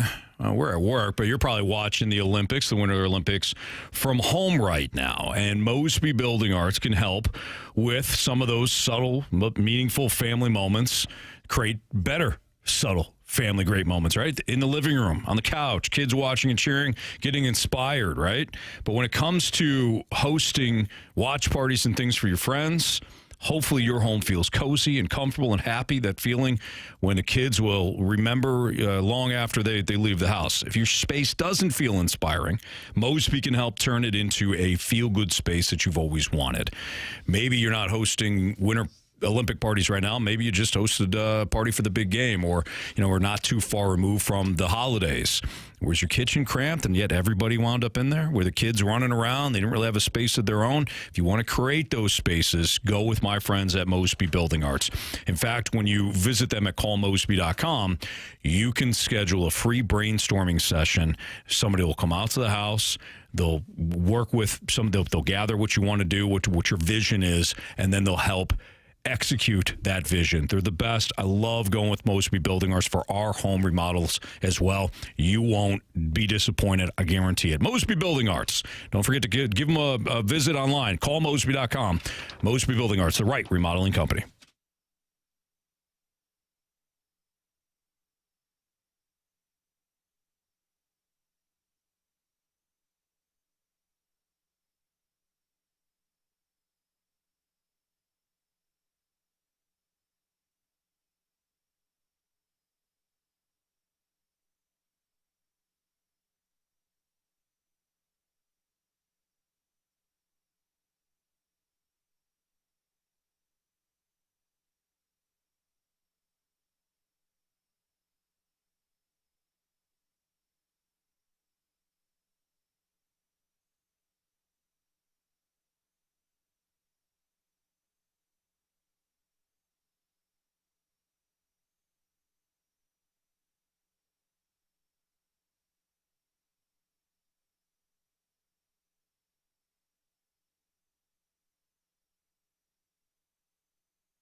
Gauntlet on 101 ESPN. Carey Davis, Jamie Rivers, Anthony Stalter, Andrew Marsh. Now, Jamie, you've had some issues with our guy Grant Francis. Yeah, the last year plus or so in the Gauntlet. Grant, for those that don't know, not only does a tremendous job behind the scenes for us, but obviously works on the Blues Radio Network a lot, and just somebody that wears a lot of hats around here. But Jamie, really hard working, man. Really hard working. But Jamie, you often have beef with him. In fact, you've attempted to fire him on multiple occasions. Well, what happens is you guys complain, but none of you have the gonads to do anything about it. So I step up and I said, you know what, guys, I got this. Grant, you're fired. You know, that's what I say. But Grant keeps coming back. Apparently, doesn't get the message. You know, he's like that guy in Office Space. The more you guys complain, the harder I write the questions. There you go. We like it that way. You like it harder and harder every time. You know what, Grant? You're not wrong. Well said, by the way. So all jokes aside, we, the Fast Lane, with Brad Thompson, Brad Barnes, Anthony, and myself, we used to write the questions for each other. So I think I would write random. I had the random. You had... I think I wrote baseball. Brad wrote football, and Barnesy wrote hockey or something. So I remember doing that job. It's not easy. No, it's not. Like, for the first 2 weeks, it's kind of fun. You're like, this is great. Yeah. You got to do it every day or almost every day. And I only had one category, random, to worry about. And so...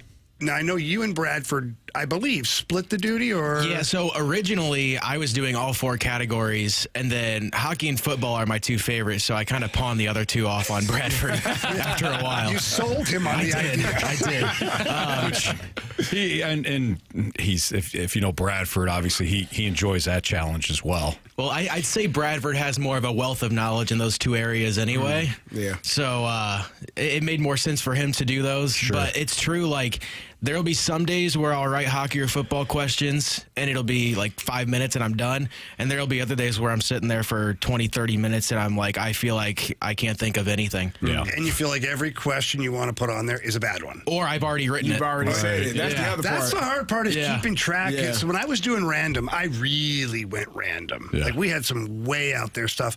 But then, like, as I was Googling, like, the most random trivia questions, you know, and then all of a sudden you have like 3 or 4 different websites you go to, and some of them are kind of sort of the same. And you're like, have I done this before? And my brain wasn't strong enough to be like, yeah, you had this one on there a month ago. Well, the thing is, I think if I did have any duplicates, I don't know if you guys would have remembered from the first time. I don't know. Probably not. But then you got to worry about whether or not the listeners remember. Well, they always hold me accountable. I know that. They do. Yeah, they're terrible. Then you got to worry about... That's Jamie Rivers. Jamie Rivers. Then, of course, you got to worry about whether or not it's right. You know, if you got it right. There's been plenty of times where it hasn't been. So. Those are the days you got fired, and you earned that, okay? I did. That's you fair. earned that, Grant. But that's Jamie, not me. That's not me. That was you, okay? It could be my sources, too. Yeah. Good point. But Grant, the reason why we wanted to have you on here, obviously, I didn't know until yesterday, and I don't think you guys knew either. Yesterday. But, yeah. Carey held the information. I thought everybody knew. I knew last week. Well, thanks for telling us, Carey. There's it's him. Why are you mad at him? I'm not mad at him. You're mad at me. I was in the office. Our guy Grant Francis is moving on. Yeah. He's going back to New York. That's where he went to college. Yep. You got a job out in New York. You always wanted to kind of work your way back there, but I'll let you kind of tell the story. But we're going to be worse off without you, man. Yeah. We really are. We know how hard you work. We know, again, how many hats you wear behind the scenes, so we're certainly going to miss you. Well, it wasn't an easy decision for sure. I'm really excited for a lot of my personal life side of things, but it's definitely going to be bittersweet on the work side of things, because I think it's, first of all, going to be really difficult to get back to the point where I'm at in terms of how much I like a workplace, because this place is a really great place to work at. So many great people, specifically here at 101 too. So that's going to be tough. But yeah, working the Blues games for the last 4 years has been really awesome. Like, if you would have told me that's what I was going to be doing right out of college after producing the Islanders broadcast for a few years, like, I would have been ecstatic. So it really couldn't have been a better fit for me here, and I've really loved every second of it. Filling in on this show, filling in on BK and Ferrario, whatever else I'm filling in on, because I think I filled in on pretty much every show on at Hubbard, not even just this station. I was going to say not just 101 either. Yeah, it's been great the whole time. Really, I'm going to miss this place a lot. How long you been here? 4 years. 4 years? Well, yeah, I started part-time in January of 22. I remember that. Yeah. That. And then by They October... said, hey, we got a hockey guy here. Yeah. I was like, all right, let's go. And by October, I was full-time running the Blues games. Okay. So, nice. Yeah, I think this... so basically 3.5 seasons on Blues, because I did part of this season. But what is Mike Ryder in mourning right now? I think so. He had to go to Puerto Rico to uplift his spirits. As we know, Mike Ryder, you speak of wearing many hats. Yeah. I mean, it's just incredible the amount of work that he does around here in different categories. And when Mike is not here, Grant and Tanner, but Grant has really taken on a lot of the workload from Mike Ryder. And Ryder's not going to be able to work from home as much anymore. Sorry, Mike. Well, he'll find somebody else, right? Yeah. It's Grant's fault, Mike. It's Jamie's fault. He fired me. That's true, too. It's true. I think the most often the most overwhelmed people that we've seen is either Mike Ryder.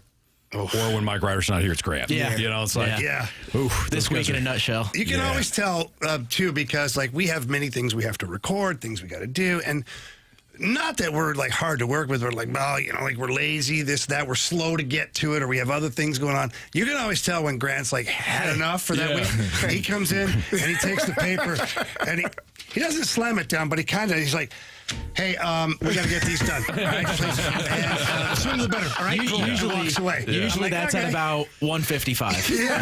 Right. He's like, yeah. Well, Carey just got here. Ready? Yeah. Exactly. Just getting in here. I'm just sitting down. Hey, get back up. Okay. That does remind me a lot of Ryder. Like, I don't know if that was just you or, you know, Ryder just saying, hey, listen, sometimes you got to get after those guys. But, yeah, you take charge. But, again, Grant, so for those of you just tuning in, our guy Grant Francis is moving on. He's moving back to New York where he was in college and going to work for a radio station out there. And, again, man, we're going to miss you. Yeah.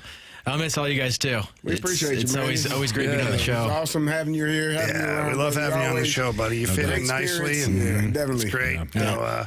So, Jamie, will you do the honors? Yeah, Grant, we love you, but we're sick of you. Get out of here. You're fired. It's warranted. Don't show up on Monday. Will do. Grant, best of luck, man. Hey, thanks, guys. Miss you, buddy. Thank you, guys. Our guy Grant Francis. All right. It's Fastlane on 101 ESPN. Are the Blues? Oh, this is a good transition here with our guy Grant. Are the Blues ready for a roster without Brayden Schenn? I think Grant just traded him. That's next on 101 ESPN.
This month, Auto Center's Nissan, they're clearing inventory fast, and those who wait too long, they're going to miss it, man. Auto Center says over 1,000 new and used vehicles all in one massive location right off I-55 in Herculaneum, just minutes from South County. Offers are aggressive, so on select new Nissan models, you can get 0 payments for 6 months, 0 money down, and 0% APR for 60 months. So that's three zeros, thousands in immediate savings, and Auto Center's Nissan also offering deep discounts across the entire new Nissan lineup, making this one of the strongest buying windows of the year. So you got to head out to Auto Center's Nissan. You can also check them out online at autocentersnissan.com. Best part is when you look at the vehicles at autocentersnissan.com, when you head down to the dealership, those are going to be the same vehicles that are going to be on their lot. It's not one of these things where you're lot hopping or you're waiting for that same vehicle to get into stock. No, not at Auto Center's Nissan. And every finance new or used vehicle includes complimentary walkaway finance protection. They finance everyone at Auto Center's Nissan.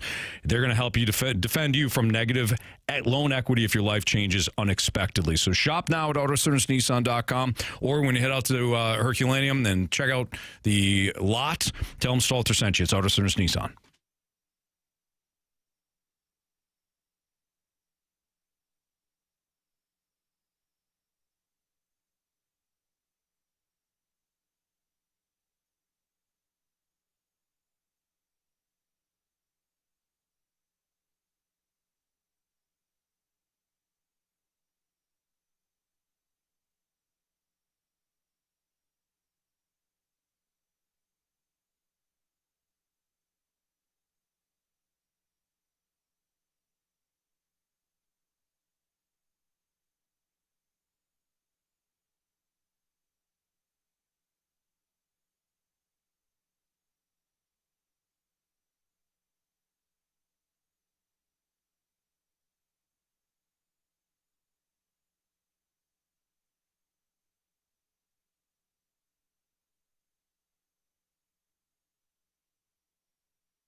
ESPN Sports Center. I'm Andrew Marsh. It's time for a Sports Center update brought to you by Saliga Heating and Cooling. Earlier today, we talked with Jeremy Rutherford, our Blues insider with The Athletic, going over some Blues hockey as well as some Olympic hockey. If you missed that conversation, make sure you go to 101ESPN.com or check out the free Dobstar and Auto Center's 101 ESPN mobile app. Just head to the podcast page. You'll find all of our interviews and all of our shows there, and it's all brought to you by the Schaefer Door Company. Speaking of interviews, we'll talk with Joe Vitale at 5:15. We'll ask him some of the same stuff, Blues hockey, Olympic hockey. And speaking of Blues hockey, we're going to dive into the Blues. And are the Blues ready for a roster without Brayden Schenn? We'll discuss it next right here in the Fast Lane. I'm Andrew Marsh, and the Sports Center update is brought to you by Saliga Heating and Cooling, a Daikin heating and air conditioning dealer.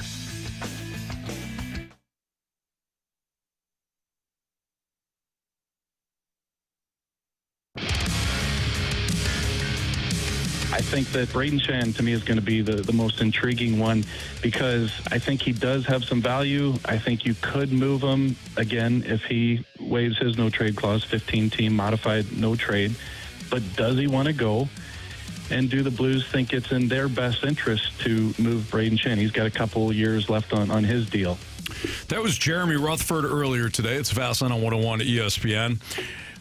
Are the Blues ready for a roster without Brayden Schenn? Now, Marsh, you posed this question. Jamie got angry when I teased it.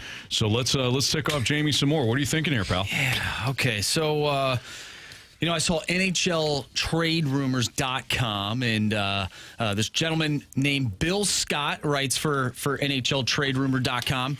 Victor's brother. Yeah, I don't think so. Cousin.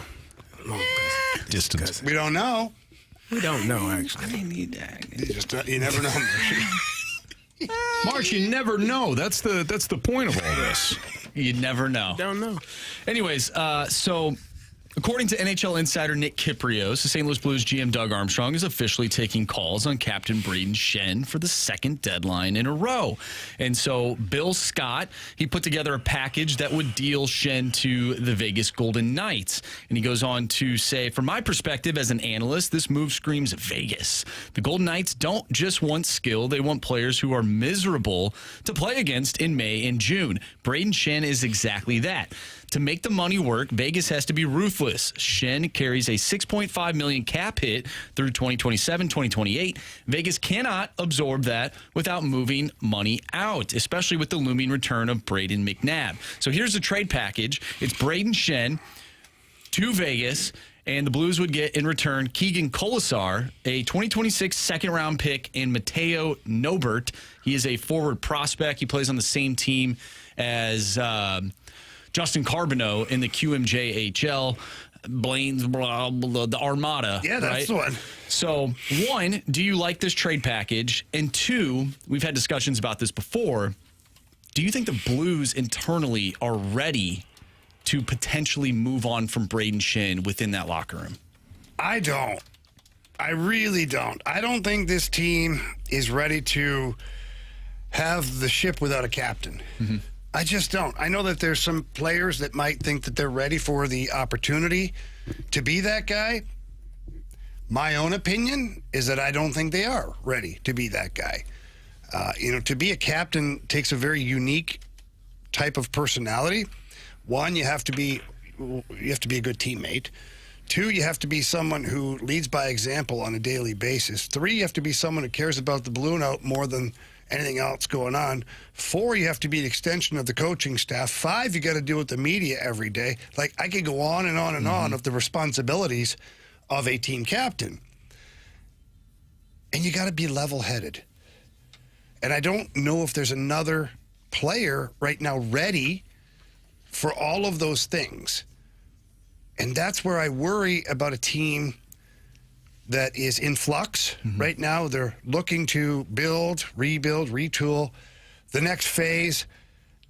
I just don't know how you do it without an established leader. Mm-hmm. And that's no disrespect to anybody else in that locker room, but when you look around the room, man for man, like, he's clearly the guy. People will argue, like, Jake Neighbors, great. Why don't we just let Jake be a young player in the league first? I've seen many young players get thrust into the captain role, and it ain't easy. I watched Chris Pronger get the C put on his chest, probably prematurely. But he had other good guys around him, other veterans that were willing to help him be that captain, Al McInnes being one of those guys. It's not easy, but Chris Pronger was also a star. Mm-hmm. So to say, hey, Jake Neighbors, here you go, and there's probably going to be some veteran players with more games than Jake Neighbors that will be disappointed in the decision and maybe not as supportive. Sure. I don't mean like being mean to him or being like trouble, but just maybe not offering or not able to offer the support that is needed in that role. Mm-hmm. I think it's a very slippery slope if you trade Brayden Schenn for the Blues. I think that if you're going to successfully rebuild this team to where you want it to be, I just think he's an important part of it. Yeah, I agree with that. It's tough, right? Like, I was listening to BK and Ferrario, and it was T-Bone and Ferrario today. And they were talking about trading Jordan Binnington. And Alex was saying, I wouldn't trade him. I would wait until maybe next year to do so. And I thought to myself, I said, well, I understand why you wouldn't want to trade Jordan Binnington. But if his value is high, as much as he is meant to the organization, if his value increases because of maybe a winning team says, look at what he's doing right now in the Winter Olympics, like Jamie suggested yesterday. Well, you got to understand where you are right now as a franchise and where that player is. We've had the conversations with the Cardinals. Yeah, Brendan Donovan. Brendan Donovan specifically. Kind of the same conversation. Did you want to trade Brendan Donovan based on his value to the club in that clubhouse? Absolutely not. But where you are as an organization, from a competition standpoint and where he is in his career, it made more sense to try to get as much as you could for him in a deal than would be to hang on. So I get it. It's tough, the Brayden Schenn conversation. I guess I'll ask you the same question that I asked you about Binnington, Jamie. You said a first-round pick. So Brayden Schenn, what becomes the point of no return for you in a trade? The same, or a player that was a first-round pick coming back the other way. And I'm not talking about a first-round pick like 5 years ago that's still toiling in the minors. Right. I'm talking about a first-round pick that might still be playing college, junior hockey, or the American League. I think that would be tough, but again, I weigh the reaction of the group, and I just don't like it. Yeah. I don't think this team's ready to be without an alpha like Brayden Schenn. I just don't see it. That's just my opinion. People can agree or disagree with me. So you're out on this hypothetical trade package that old Bill Scott put together? It's a hell of a trade package, don't get me wrong. Colasar will play right away. He's a tough, gritty guy, not afraid to throw the mitts down. The young players involved in this certainly have a tremendous amount of upside. The fact that the one kid plays on a line with Justin Carbonneau doesn't suck either. The chemistry's already there. On paper, the trade's great. On paper, I do the trade. Like, if it's NHL, you're like, yeah, click, trade accepted, I'm happy. But I just wonder what the aftermath is when there's no true, clear leader in that locker room to guide these young players, to help the Dvorsky's, the Snuggaroos, the Jake Neighbors. Like, what happens? Yeah, it's like a vibes thing, right? Like, you can't put that type of somebody's having fun out there. It's a virgin of Casey. Through the soundproof walls. Yeah. So much for that. No kidding. You can't quantify statistically what Brayden Schenn brings to the Blues. We had this conversation last year before the deadline. No, you can't. And they kept him, and look what happened. Not saying that's going to happen this year, or it might not happen next year, but how important is his role with this team for the future of this franchise? I think it's extremely important. I think this is what sets your culture. You have a bunch of young guys coming in, and all of a sudden you don't necessarily have what I would say the company handbook to read through, and right. And then what? Then you create your own handbook. And I don't know if Monty and Webby and Claude Julien and Army, I don't know if they want that. I think it's always an advantage. And CD, you can correct me if I'm wrong, but you played on a team with great culture in Pittsburgh. It's always an advantage to have a team that understands what it is to be a Pittsburgh Steeler, what it is to be a St. Louis Blue. Yeah. Rather than coming in, you have 5 guys telling you something different. Yeah, I think that veteran leadership is extremely important, but I think it has to be. I think the best teams learn how to filter it through from like the veteran players down to the younger players, and they understand. Like I tell people all the time, when I got to Pittsburgh, it was the most amazing thing that I had seen. I walked into the meeting room, my first day in the meeting. I didn't know anybody. Hey, after the meeting was over, special teams meeting was over, before we break up to go offense, defense.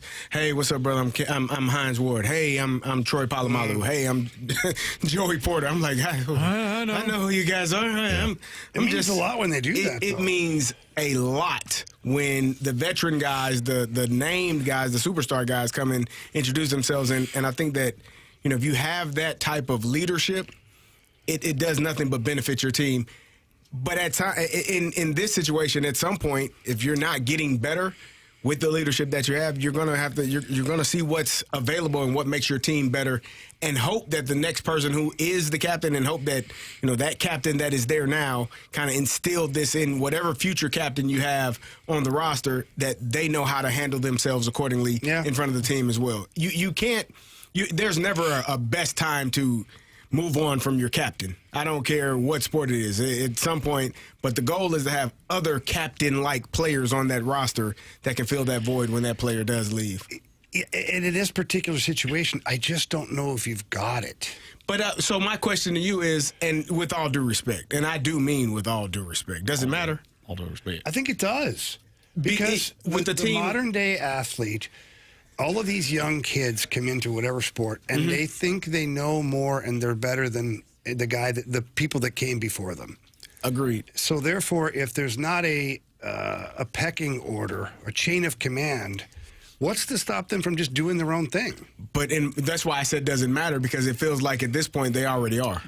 Maybe, but maybe. Can you imagine what it might It look might like be without worse. it? But we just ran down the games and the goals scored. It's not great. It's not great. So, and this is, again, it's no knock against the leadership that is there now. And who's to say that Brayden Schenn might not be like, hell, man, I'm tired. He might be. I'm tired. I don't know. I'm tired of fighting these battles, both literally and of talking to figuratively. the media every day. I'm tired of the excuses. I'm tired of who knows, right? I'm trying to get this group of guys to move in this direction, and for whatever reason, it's not happening. But the great leaders always feel like they can give more. They do. And I feel like 100%. I feel like he's that kind of guy, and in talking to him and just listening to him talk to media and just people around the game, he still believes in this group. And people call that insanity, maybe, but that's what good leaders do. They believe in the guys that are around them until it's time not to believe. I think we all agree that, he is a great captain. But where's the disconnect with some of these players? Is that why some of the fans want certain players gone? Like, are they seeing skill set on the ice that's not up to snuff, or do you think they're starting to see things, in terms of like leadership and like body language and all these different things and like work ethic and all those different things? Yeah, the fans see what they're going to see. Mm-hmm. They see what happens in plain sight. They don't see what happens behind closed doors. Mm-hmm. And I'm not saying that I do, because I don't. I see the same things everybody else is seeing. And on most nights, I share similar opinions about similar situations. I do. But, again, it's 50% of the conversation. The other 50% we don't know about.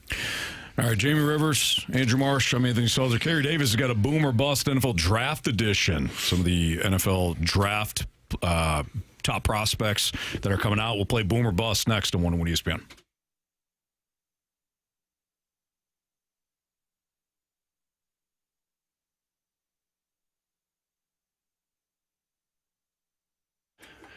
My friends over at Circus Sports got a lot of great things going on. Even though the NFL season is over, Circus Sports is still booming. They've got pro and college basketball going right now. Let's not forget that big tournament right around the corner. And there's always so many fun things to do there. You got the bracket, you got player props, you've got parlays, all that available. But you got to do one thing. You got to download the app. Circus Sports, by the way, if you didn't know, available now in the state of Missouri. Go to the App Store or the Google Play Store, and you punch in Circus Sports. It's a white logo. Click on that one. That one there helps you in the state of Missouri. And away you go. You can start betting on some futures. If you think you got a good idea who's going to win that Stanley Cup, get on there. You're going to get great odds on that right now over at Circus Sports. They've got tight money line splits each and every single day, whether it's hockey or basketball, all those things going on. Lots to bet on. And they've got the best odds of any app that's out there. So that means bigger payouts. And they love to see you win. They're not going to cut you off, limit you, or cap you at anything. No, they encourage you. Keep going, man. Keep winning. That's my friend Derek Stevens over at Circus Sports. Loves people winning and being happy. For more information on anything to do with Circus Sports, the casino, or the app, visit circusports.com. Again, that's circusports.com. Must be 21 or older. Gambling problem? Call 1-800-GAMBLER.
NFL draft boom or bust. Now, Carey, you is your birth child here, so go for it. So I was looking at some names, man, and it's always fun to, kind of just throw ideas out about who you think is going to be a star and who you think may not be. So obviously the first name, probably the first overall pick, national champion, Heisman Trophy winner, Fernando Mendoza was my my first name on this list.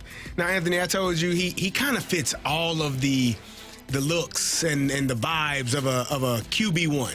Coming out of college, you think he's going to be that guy. But the one thing that concerned me about Fernando Mendoza was the system that he played in was extremely quarterback friendly. Mm-hmm. I mean, Anthony, I know I've had shoulder surgery on both of my shoulders.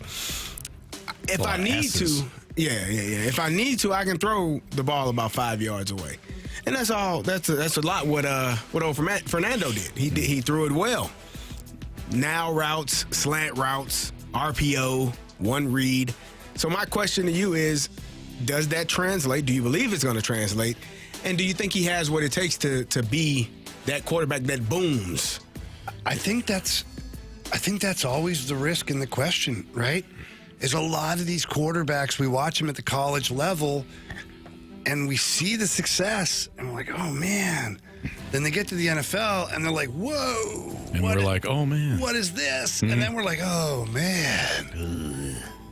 So it's tough. It's tough to tell. Yeah. See, I look at where is he going? He's going to Vegas. They don't have a lot of talent, but he's landing. I mean, look, the top end talent. They got Brock running Bowers. Game. They got Ashton Genty. Well, they don't have a running game. But they got a running back. Well, we don't know. He's there. He's there. We just don't know how good he is. Truly, yeah. Chip just said we don't worry about Chip. But he's going to be there with Kubiak, and I think Kubiak's going to maximize his talent. If he were to go to the Jets with Aaron Glenn, Aaron Glenn's a really good coach, but I don't know if he's pairing him up with the right guy, offensive coordinator. So I'll say boom because I like his landing spot with Kubiak in Vegas. I agree. I think he's going to be outstanding. I told you I watched him very closely. I saw him play against Illinois. Obviously, he had a hell of a game. But I watched a lot of his games this year, and it wasn't until the Penn State game that I was a believer. Yeah. I'm a believer. Mm-hmm. The Monkeys. Yeah. Good call. Yeah, good job. Wow. Hey, with the Monkeys. Good work. Yes. Gary. Good work. Knew that one. Nice. But yeah, it was that game where he led them from behind and was able to find Omar Cooper in the end zone for that game-winning touchdown. That's when I said, okay, he seems to be the real deal because he changed up a little bit of what he had done all season. The next person I have on this list, and I won't even hear any slander. Boom. He's a boom. Boom. Jeremiah Love. I think he's the best player in the draft. I can see that. Like, just in terms of what he's capable of doing, the speed, the ability to catch the ball out of the backfield, line up in the slot. I think he's going to do a lot of the things that you've seen from Christian McCaffrey, some of those running backs that have the ability to line up all over the place. Bijan Robinson, that's a very good comparison. And he's bigger than Bijan is. So I think he's going to be outstanding. Possibly going to the Kansas City Chiefs if they decide to take him, if he's still there at number 9. Man. Yeah. In that offense, that's what they've lacked, in my opinion, for the last couple of years. I've softened my stance a little bit on the running back thing. Thank you. If you don't come off the field on third downs. I agree with that. Like if Bijan Robinson is not just a running back. He can line up everywhere. And he's a problem. So it's like wide receiver slash running back. Correct. Christian McCaffrey, same deal. If I know that I can leave him on the field on 3rd and 7, and I got no issue with it, whether it's a screen to him or he'll line up in the slot or out wide. Well, now I'm getting more than just a running back, and Jeremiah Love fits that bill. In order for that to happen as a running back, though, you have to be able to pass pro. Yeah, absolutely. And as a rookie running back, that's one of the toughest tasks because normally in college, you're not asked to do that much. If you're an elite talent, he's a Heisman Trophy finalist. If you can pass pro early on in your career and stand in there, and here's the thing. My rookie year, I'll never forget, I went into our first meeting, me and Rand Carthon, former Titans GM. We sat in the meeting room with our running back coach, Gene Huey, and he had a picture of Y.A. Tittle. He said, hey, man, I'm telling y'all right now, fellas, if this is with the Indianapolis Colts, if number 18 ever has blood coming down his face and he's battered and beat up because of something you did or didn't do, you're going to be fired, man. I don't want to be confused about what's going on. Our job. Real transparent here. I don't care if you can run the football is what I'm telling you. Your ass better be able to pass block. Yeah. Because 18 has to be protected, and you'll say the same thing about 15 in Kansas City. You better be able to protect if that's where you're going. So I think that would be a great fit for him. That's a great offensive scheme. He'll do a great job Certainly. Yeah, local product, obviously. Indeed. Looking forward to watching him play at the next level. The next one I have is Ruben Bain. Oh, that's defensive end from Miami. Boom. I mean, you think so? Yeah. See, I disagree. You think he's a bust? Really? Here's why. Oh, Marshy, what do you think of that? That's your boy. Here's why. I think it could potentially be a bust because this game, and there are examples of guys that are not extremely tall playing that position, not extremely long arms. James Harrison is one of them. I played with one of the best ones to do it. Smaller outside linebacker / DN rush in kind of guy. But generally speaking, those guys have a little bit of trouble because if you don't have the long arms, and obviously you got the speed, you got the quickness, but I think if you don't have, like, this game is played with your feet, and these guys, some of these offensive tackles are extremely have a great long wingspan, and if they can lock you out and you can't get to where you're trying to get to, yeah, you got issues. You got some trouble. So he's a shorter armed kind of guy. He's a dog. Now, don't make no mistake about it. He is a dog. But I would be interested to see what scheme he fits in and where he fits. But I could see him being potentially a bust, especially in his first couple of years. He could struggle because you're gonna have a lot of guys, and then in the run game as well. Like, it's not all about rushing the passer. Yeah. Now, again, I've seen a few that have done it. That Dwight Freeney wasn't, a big guy. But damn it, he's a Hall of Famer. Yeah. Like, those are special talents. I've seen more of the shorter guys not have success than I have seen have success. And what's his measurements? He's 6'3", 270. Okay. 275. But to me, with the way that NFL defenses are multiple now, I mean, you got guys that are walking around constantly. I mean, look what the Seahawks just did, where they had their DNs, lined up in that wide 9, and they're walking around. It reminds me of like what Mike Nolan used to do with the, what was it called, the amoeba defense, the psycho front where they were just walking around. I think that a creative defensive coordinator will get the most out of him. But I understand what you're saying. I mean, at some point, like, look at Will Campbell, his arms. Like, when they're measuring all the arms and we're like, matters. We're grown. Oh, what does it matter? It matters big time. It matters whether or not you can stay at tackle or have to move into guard because you can't hold up against speed rushers with length. So what you just broke down is interesting. I love the burst, though. Like, I do, he's too. so quick off the line. He is a dog, and there's you can't replace that. Yeah. Like, he's a guy that's going to get after the quarterback. He's going to be relentless, and that's what you want from that position. Yep. But the limitations that he does have in terms of, like, arm length and size, I don't know if it translates, it good for him. If it doesn't, it's not something that would shock me. I agree. All right, Ty Simpson, Albert. I hate to say it, but I don't see it. I don't see it. Who was the QB that you and I were like, we don't see it. Who was that? JJ McCarthy. Oh, shoot. Oh. I didn't mean to do that. It was though. Before the draft, you and I were like, I don't get it. I don't see it. I don't get it. JJ McCarthy. Yeah, that's kind of how I feel about Ty Simpson. Marcy, I don't know why they just did that. It's crazy. I'm sorry. I didn't know. At 5 o'clock on Friday, you don't need that. to. Had a great day. Yeah. I'm sorry. I just answered the question. Yeah. Anthony I'm not set guilty. that up perfectly. I'm not guilty. I didn't realize it. And he's projected to go to my Pittsburgh Steelers, so I don't know, man. JJ is? Have fun. No. Ty Simpson. Yeah, I don't know. I honestly, there was nothing, like I told you this going into last year about all of the quarterbacks and how they were so excited about this quarterback class. This is before Fernando Mendoza even was on the scene. It was Drew Aller, it was Nussmeier, it was Cade Klubnik, it was this guy, Ty Simpson. I'm like, okay. Yeah. And the best two quarterbacks ended up being Dante Moore and Fernando Mendoza, two names that you didn't even talk about. Right. So I don't know, man. I don't know what Ty is gonna do. I don't have high expectations though. He's somebody too. I mean, maybe he's a lot taller than he He's seems. 6'2". I was about to say his size. You talk about size and all that. That's tough. Yeah. And he seems slight. Like he seems like a smaller QB. And without the Diego Pavia kind of swagger to him too, because Diego Pavia is short as well. He's small, but Diego Pavia is like one of those guys. It's like just give me a crack, right? Like just give me one small opportunity and I'll burst through the door. I don't see that with Ty Simpson, but hey, we've been wrong before. That's for sure. All right, it's Fastlane on 101 ESPN. We got the biggest question of the day next.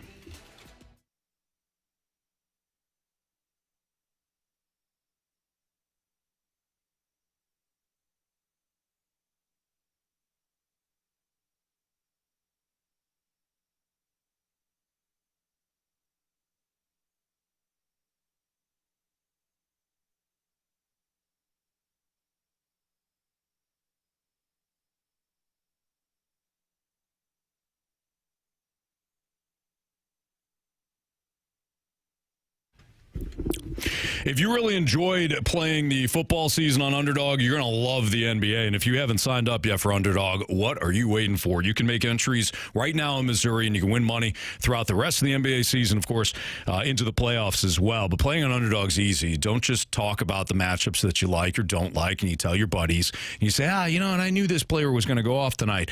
Actually builds an entry card at Underdog, and you can win a bunch of money. In fact, you get your entries right, you can win up to 5,000 times your cash. The easy part is you just choose whether or not you like or don't like a matchup and then pick whether or not that player will go higher or lower on their stats. And they've got it all, too. It's not just points. They got rebounds. They got assists. They got steals. They've got fantasy points. If you feel like that player, I don't know if he's going to have a big point night or a rebound night, but you know what? I think he'll get there somehow when it comes to the fantasy points. You can choose higher or lower on their fantasy points. I love playing on Underdog. You will as well. Download the app today. When they ask you for a promo code, type in my first name. Just type in Anthony. You're going to score $75 in bonus entries when you play your first $5. Again, that promo code is Anthony at sign up. Underdog. Make plays, win money. Must be 18 or older and present Missouri. Terms apply. See assets.underdogfantasy.com/web/play and get terms _DFS_.html for details. Concerned through play, call 1-800-MY-RESET or visit www.ncpgambling.org.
Fastlane's biggest question of the day. Presented by Banner Construction, the experts in James Hardy siding. 5:06. Your time check brought to you by Clarkson Jewelers, an officially licensed Rolex jeweler with Carey Davis and Jamie Rivers. I'm Anthony Stalter. Marsh, you got biggest question of the day? Actually, I do, I guess. Yeah. Yeah, so I was thinking about this earlier today about the Cardinals. I was reading, I forgot what website I was looking at, but they talked about the farm system for the Cardinals. And actually, no, it was the offseason. And they gave them an offseason grade. Again, I forgot what website it was, but they gave them an A-. And they gave him an A- in large part because the Cardinals were able to hit the reset button, and they did it in an appropriate way. They traded Wilson Contreras. They traded Nolan Arenado. They traded Sonny Gray. They traded Brendan Donovan and got a good prospect haul. But right at the end of that article or that paragraph, they said, now it'll just be up to the Cardinals to actually develop these players. And I know we've kind of danced around this, but do you guys think that player development was the bigger issue under John Mozeliak, or was it player procurement? In that he got guys, they just didn't develop them. I think it was the development. Yeah, based on what we're hearing, and then Marshy and I watching a video, I don't know if you guys saw it, of Matthew Liberatore walking I didn't see that. I didn't watch it all, but I saw the new spring training facility, and he's like, I haven't seen this before. They're batting cages, and they've got what the hell was it like? I was thinking the same thing. What did it look like before? This doesn't look like that old barn that we had before with all the hay and the tools. And it looked like it looks great. It's beautiful. But it looked like something that should be everywhere. Like balls and strikes or something. Well, maybe not balls and strikes, but when I used to go to balls and strikes to hit off the pitching machines and stuff. Yeah. Well, when you don't have things, you're happy about the things you do have. But Very that goes true. back when you have too much, you don't care at all. You don't care. It's my kids right now with the toys. But yeah, no kidding. They don't like toys? Oh, they love so toys. many of They them. have so many of them. They don't take care of the toys they have. That's what's the worst part? I lectured them for a half hour today. It goes from the toys to clothes. You know the worst part about that is, you buy those kids gifts for Christmas. They want this toy. Yeah. I gotta have it. Mm-hmm. I gotta have it. Yeah. They play with that damn thing for 2 hours, and then they don't pick it up for 2 more months. Then you see the dog with it. Go play with that toy that you had to have. You just whistle at your kids. Hell yeah. Get your hey, you know who I'm talking to. Yeah. Get your ass over there and play with it. I'm bored with it. Turns into I bet Wheezy. you're not. Remember Wheezy? Oh yeah, from that Toy poor Story. Penguin? Yeah, dude, He lost the squeaker. I did. Yeah, but he got fixed. Yeah, eventually. When they dusted him off. Jeez. Shit, I was in the basement today. I couldn't walk down there because all these. I was Everywhere, lecturing them over and over again. Madeline just, I'm so sorry, Dad. And Killian was like, I'm not going to apologize, but I'm going to listen to you. Lincoln, dude. He doesn't care. Did not give a spit. And I'm like, Lincoln, I'm gonna throw this stuff away. He's like, cool. And I could just tell, and he didn't say it, but he looked at me. He's like, exactly. You won't. I know you ain't gonna throw anything away. And he just started playing with the toys while we're all picking up, just staring at me. Did he? I'm like, did I ever tell you the story about my boys? Didn't you have the trash bag and you walked around? Yeah, I had a trash can, and I started throwing these away, and they're running and grabbing. I think they're trying to hide them. They come over and put them in the trash can too. Hey, Dad, we'll help you. Throw away the toys. We don't play with that thing anymore. I was like, okay, so much for that. I just bought this. It worked with that because I remember you telling me about that years ago. That worked on Madeline and that worked on Killian. Crying, no, don't do that. Lincoln, same deal. He's like, nah, man. Here you go. You missed one. Prom. You got to sleep at some point, dude. I'll just go right back in that bag later. Joke's on you. You're going to have to buy me more. No big deal. Yeah. Man. My mom still has all of my toys from when I was a child in these tubs. And I just know she's waiting to give them to me. Oh, and yeah. I'm like, what am I going to do with this One of the greatest joys. When we took the kids down to see my parents one year, we rented a van. So we got the minivan out there, and all of a sudden, when we're loading up, I see my dad putting stuff in the back. It's all my stuff from like my childhood. He goes, "Hey, here you go. You got a van, huh? Oh yeah. You didn't fly this time, you idiot. There you Get go. this out of here. Yeah, you got plenty of room back there. Yep. I must be a bad parent because I just that stuff goes to Goodwill, man. Oh, good for you. Literally, good for you. I can't handle clutter. Me either. Like I'm like right now, my garage is cluttered. Like I can't I start itching. Yeah. Like when I have too much clutter, and so if it's kids' toys, if you ain't played with this toy in 6 months when they were kids, you don't want it. You don't need it. I'm going to give it to some kid Good for you, that man. will appreciate this damn toy. Yep. And the next time you ask me for something, I don't know. I'll see what I can do. You know? Well, that's where I'm at now. Killian's birthday's in a week. I'm like, dude, do not ask. Do not ask. I got to purge first. For any, yes. Do not ask for any toys. But hey, Matthew Liberatore and the Cardinals, they asked for some toys and they got it. It sounds like they got a nice spring training. I do think, to put a bow on it, that the development side of it was lacking. I also think though that toward the end, the players were lacking. But how can you have so many players over the last handful of years that hit the top 100, hit the top 50, and then haven't hit at all? Well, like Dylan Carlson, though, it's not like he very valid point. resurrected Jordan his Walker, career. Dylan Carlson, I know, but like maybe they ruined him here. Sometimes I told Can you the other ruin day, a great player? I've asked you that. When you don't use it, you lose it. I'm just telling you. If you don't, you're either getting better or you're getting worse. My coach told me that every day. Well, they're hurt all the time. You're getting better or you're getting worse. And if you don't use it, if you don't use that skill set, eventually it's gone, man. I don't know how it works. I'm not the. I'll tell you how it works. I don't know how it works. But if you don't use it, man, it's gone. Yeah, much Sometimes like the it's hard to toys. get it back. Hell yeah, just like the toys. I'll explain to you later. I don't need you to. You Not get ready. You those get the hell toys. out I of think here. he's got it. Yeah, definitely. I'm okay. Carey's fine. I'm good. Yeah. I don't want you to explain anything. You never know. All right. So you guys think it was player Now and then development? I think it was coaches both. exchange information. Yeah, Anthony, I think the Cardinals it's have just both. stunk for a while. Exactly. I don't There's the I don't think players, there's everybody. like the farm system was all about like one or two guys. That's not a farm system. Now, when they did try to develop them, also not great. Although, to be fair, Brendan Donovan was a developmental player. Obviously, Mason Wynn No came through the pipeline. expectations Alec for Burleson came Brendan through Donovan. Well, you know pipeline. what? That goes back to our other conversation about Sam Darnold and the draft pick and how much expectations that you throw on a player based on where they're ranked in terms of the top 100 or your top 10 or whatever it is. Very true. You throw those expectations on that player because you invested a draft pick, a high draft pick in those players, so you want those players to succeed. But like then you get the Brendan Donovans, we're like, oh yeah. We don't really talk about him and the development that he went through as a Cardinal that ended up landing you more prospects. Sure.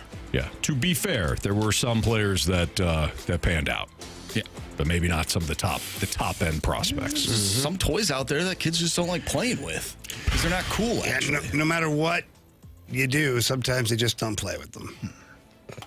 Well, I don't like Put that. batteries in it. Don't touch it. If you try to play with them, with the toys, and like make it look cool, they don't touch it. You can buy those toys that need batteries, and it's Christmas Day. Yep. And they don't come. Batteries not included. How terrible is that? Sometimes you got to make sure you buy the batteries, Carey. Some of the toys now come with a little rechargeable cable. Yeah, too. those are good. Then the kids lose the charge. They lose the cable. What? Yeah, that's true. No, I'm with you. Yeah, they absolutely do. Don't go. Keep going. Just You're doing keep great. going. Keep going, Anthony. Jamie. Yeah. We got Joe. Joe lined up, ready to go. yeah, we just got to go to break and then I'll call. No, him I mean, and then- oh yes. Yes.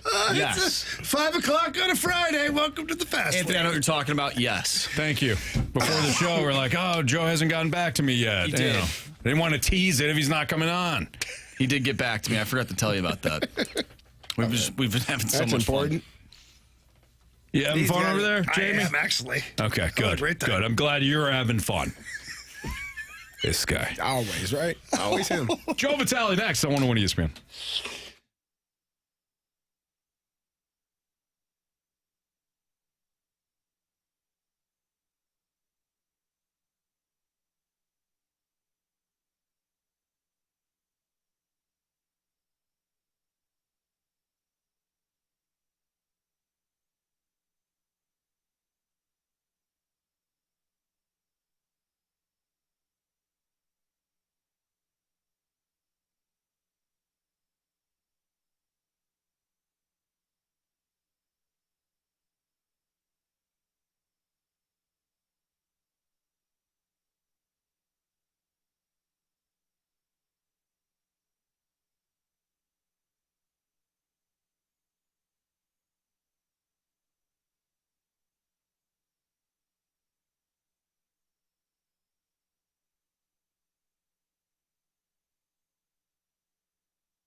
talking everything St. Louis Blues as we head into the Blues booth on 101 ESPN. Presented by Boardwalk Hardwood Floors. Find your perfect new floor at boardwalkhardwood.com. It's the Fast Lane on 101 ESPN. Carey Davis, Jamie Rivers, Anthony Stalter. Let's head to the Collier and Thompson phone line. We're joined by our guy, Joe Vitale. What's up, Joe? What's up, boys? Have you enjoyed the Olympics thus far, whether it's hockey or otherwise? Yeah, I tell you what, it's been fun. The times are kind of wacky. But that's part of the international footprint of it all. But no, hey, it's been fun. A big win again here for Canada. You expected them to be going off on a run like they are. Too much talent there. U.S. a big testing tomorrow against the Danes or the Dens or whatever they call those folks. And we'll keep ripping and rolling right through. Joe, I as a fellow Italian, I felt like I've had to defend our Italian squads, both in men's and women's. They have finished third in their respective games. Just awful. I guess not a strong sport for the Italians. I'm shocked that you got through, Joe. You know what? I have to say I kind of expected this. There's just not a ton of ice throughout Italy. As you know, Salt. What? Let him finish. Sorry. Our ancestors growing up in Italy, hockey wasn't on their mind. No. Working, herding sheep, milking cows, Cooking. drinking, Making wine. Shop, pull the weeds, go bake a cake. Go pour some more cement. That's more of the language growing up. It's a culture thing. It just is. You're right. Absolutely. We're at such a disadvantage. Those Canadians, that's all they did was play hockey. That's all they didn't have to do anything else. Oh, we milked a lot of cows, too. Yeah. Those were elk. That's right. Yeah, in Canada, eh? I mean, what else do you do up there, Jamie? Just eat Tim Hortons and... It's kind of what happens. I mean, you're literally born on a snowbank, and they say, figure it out, man. That you know what? Honestly, that is... You could relate to this, too. I mean, I was talking to Brayden Schenn about this a couple of years ago. His neighborhood he grew up in, he talked about how, like, every day they'd come home, of course, in Saskatchewan there, and then they'd come home, throw their backpacks down, and they had like 4 different lake neighborhood ponds where the entire neighborhood would just go out and just play hockey until dark. And he said that, out of all his buddies in his neighborhood growing up, I think like 7 or 8 of them, I'll have to verify with him, but I think 7 or 8 were drafted to the WHL. I think 3 or 4 made it to the NHL. And I asked him if those rinks still exist today. And he said, no one maintains them. And I said, well, why? And, this is a youth sports thing, but he said, well, AAA hockey's taken over and they practice pretty much four nights a week. So the one night off these kids get, they don't feel like playing hockey anymore. And so, if you think about that domino effect of how hockey, not to get off on a little tangent here, but, in Brayden's day, as Jamie, as you got the athletes because hockey wasn't expensive. Everyone could do it. You just grab a buddy, you have a couple pair of skates and a stick, and you go. But now, since AAA hockey and all the whole youth movement has just changed, you got to have money to play hockey. So it is part of their culture growing up. It is changing a little bit, but for those Canadians, it was their after-school activity where a lot of these countries just don't have that with all the weather. Yeah, you're so right. Like, so growing up, I had a little wee rink in my backyard where, like, before school, my brother and I would go out there, stick handle, shoot pucks, play one-on-one. But then after school, it was a race to get to the local outdoor rink, which was over behind the school, and all the kids would converge to that rink and play. And what's funny, Joey, is when it got cold here a couple weeks ago, right outside my subdivision, we've got 2 ponds. And they froze solid, went and checked them. So then I had my kids and then Ashley's kids. I said, hey, we're going to have a big pond hockey game. These kids were sitting, they showed up to play, And they're like, so how, are we going to have like a 2-on-2 tourney, 3-on-3? I'm like, no. It's pond hockey. You throw the sticks in the middle, you throw them to the side, and then you play like one team against another. Well, they have 8 players, we have 7. Figure it out. Yeah. Like, you know, there's no rules. You go play. You might be on the penalty kill for the whole day, but who cares? You know. You know what? You're exactly right. It's there's so much instruction now where sometimes the old free play, they're like, well, what do you mean? What do we do? The other thing, for growing up on ponds, and I had quite a bit of it, growing up here in St. Louis, because there just wasn't a lot of rinks. Even the ones we had, like Granite City was outdoor, had a fence instead of glass. Webster was outdoor. All these rinks were outdoors. So outdoors were kind of a big thing back in St. Louis 20, 30 years ago. Not quite like Canada, but something along those lines. Mm-hmm. The other thing, Jamie, you missed the net. I mean, finding that puck in the big snowbank. So it taught kids to hit the net. Like, I'm going to hit the net because if I miss, I got to go spend 20 minutes trying to find that puck where, of course, now with the boards and glass, like, there's just no consequences. You miss it. That's why so many kids miss the net these days. Even the NHLers, we talk about it so much, like, oh, my goodness, hit the net. It's like 2 feet wide.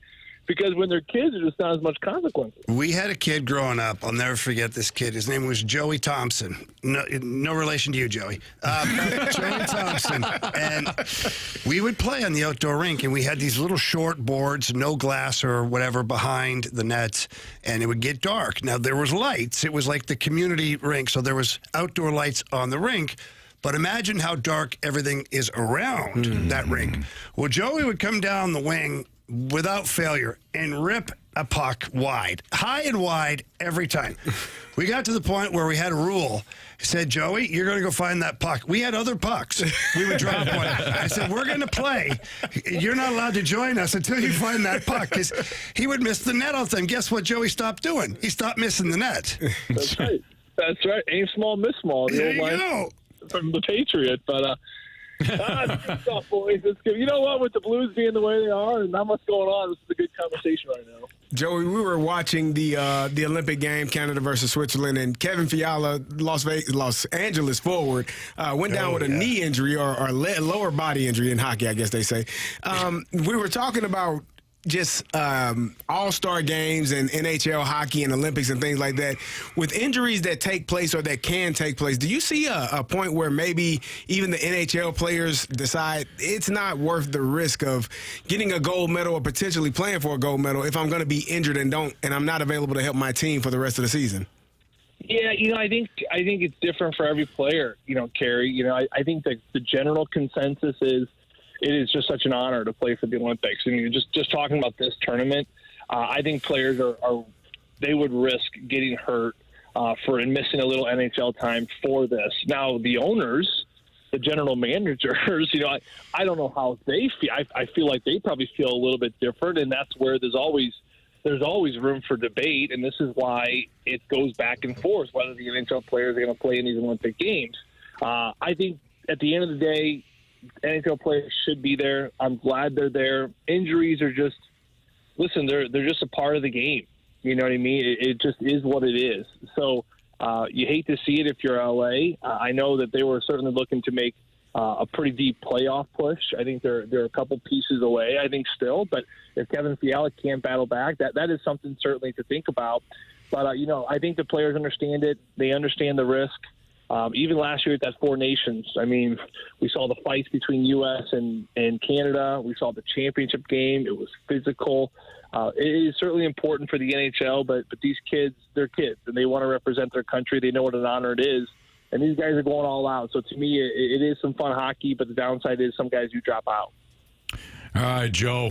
Good stuff, man. We appreciate you. I know the Blues get back at it here in a couple of weeks, but we appreciate you, man. We'll talk to you again next week. Hey, sounds good, boys. You guys have a great weekend. Happy Valentine's Day to you and your significant others. Hopefully you got your gifts and didn't forget. Same to you, man. Nice job. All right, see you, Joe. See you, Joe. That's Joe Vitale here in the Fast Lane on 101 ESPN. All right, we got Bet the Board next.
101 ESPN Sports Center.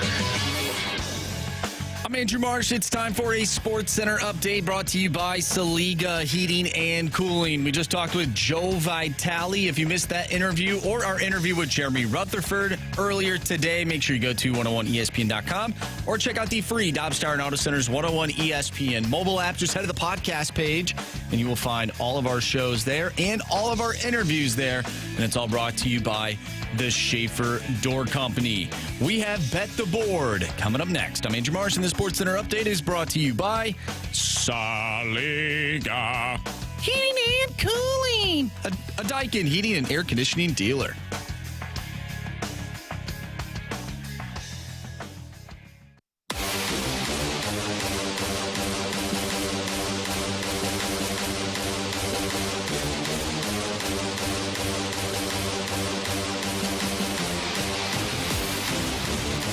Time to bet the board here in the Fast Lane on 101 ESPN. Marsh, how'd we do last night? Well, Anthony, we all did well. Except for you. Oh, wow. Unfortunately. Well, I had Murray State in the first half. They were up by 20. I think it was the full game. Oh, okay. Yeah, don't let them fool you. Did they lose? Oh, no, they won by 2. What did you have? -2.5. That's worse. That's as bad as me with the Warriors a couple of days ago, being up 17, and I got plus 8.5. And you lose by 13. Carey up Go the hell home. Oh, boy, Carey. Go to the All-Star break. Carey up 41-21 at halftime. I thought, wow. Easy money. Easy money. One by 2. One by 2. Because they think they're better than me. That's frustrating. It's very frustrating. Very, very and I mean very frustrating. Very frustrating. All right, so what are the stupid standings here? All right, well, Jamie's in the lead, obviously. He has 6 points. Carey has 5 points, and Anthony, you and I have 4. All right, Jamie, go ahead. Give me that basketball, baby. Michigan State on the money line, -130 over Wisconsin. Anthony, your thoughts? Wisconsin's a good team, man. Right before we came on, Jamie goes, what's everybody taking tonight? There's nothing going on. You guys doing college basketball? I said, nope, doing Olympics, baby. Give me those Olympics. I wasn't. I was going to say Michigan State on the money line. No way. Yeah. Now it feels even better, Anthony, because remember what you said to me before that? Right back at you, baby. I didn't mean right now. I mean next week we're going to do that to you. Should have saved it. Wait, did he know that you were taking Michigan No, State? I had no idea. Oh, well, I mean, come Sometimes it feels even better. No, don't you come on me. on. Well, I'm just saying. No. It's not like you said it out loud. Yeah, great minds think alike. There you go. I don't want his mind. Look, I am going to take... Beautiful mind, yeah. I'm going to take the World versus the USA Stars on Sunday. The All-Star. Yes, I am. On the money line, -135. The World versus the USA Stars. This is what happens. No football. And no basketball. No basketball, really. Yep. -135. All right. Anthony, do you want to go? Sure. Give me Michigan State -1.5. Trying to say They'll win by 1. Wisconsin. And they're at Wisconsin. Then why don't you take Wisconsin? I took the World versus the USA Stars. I can't now. Too late. Sorry. All right. I'm looking at the USA-Denmark game tomorrow, and I have the United States scoring at least 2 goals in the first period. Their team total goals in the first over 1.5 is at -110. I'm sorry, what? Goal. So instead of the first period over 1.5, just total, I'm going with Team USA to score over 1.5. It's only 1.5? Okay. 1.5 in the first period, -110. Where'd you get that? Yeah, we need to find site. that. Did you? Yeah. I couldn't find that. I need to see it. Right here. Where is it at? Periods, team totals, listed totals. period has Denmark's team total goals. Okay. All right. 2 goals in the first period. I got you. I see it. It might not happen. It didn't happen in the last game. Trust but verify. What day is that? Tomorrow. Oh, I don't see it on the thing still. Look at. What the hell are you looking at? I'm looking where we always go. That's women's hockey. Oh. There it is. Oh, Jamie. Okay. There you go. Boy, you are a coconut. Thank you. And you know what? But we We're love probably you. sipping on coconuts, and we'll be here I sure will be. next Very month. true. Yeah. All right. It's Fastlane on 101 ESPN. When we return, we're going to wrap up the show with some things we learned, maybe a compliment or two. We've had, we missed the snake pit today because we've had the Olympic Games on the one big TV. How is it? You guys, anybody monitoring the snake pit? Oh, they're having a great time. I was monitoring it earlier. Carey's fighting. Yeah, there's a guy or a gal in there talking crap, man. Oh, really? For no reason. Yeah. Talking about, Carey thinks that athletes should make millions of dollars while teachers and nurses get paid pennies. Well, who the hell said that? Nobody said that. Literally. What the hell are you talking about, man? You should know better, Carey. Who the hell said that? I don't know. I mean, while we're making stuff up, that guy obviously believes he hates America. Man. So, no, making stuff up. You know what I mean? Since we're making it up. Yeah, that guy believes, that America shouldn't exist. Great. Thanks. Oh my gosh. You know what I mean? That's the Dave Marsh. That's the dangerous part of just saying whatever the hell you want. Yeah. You know?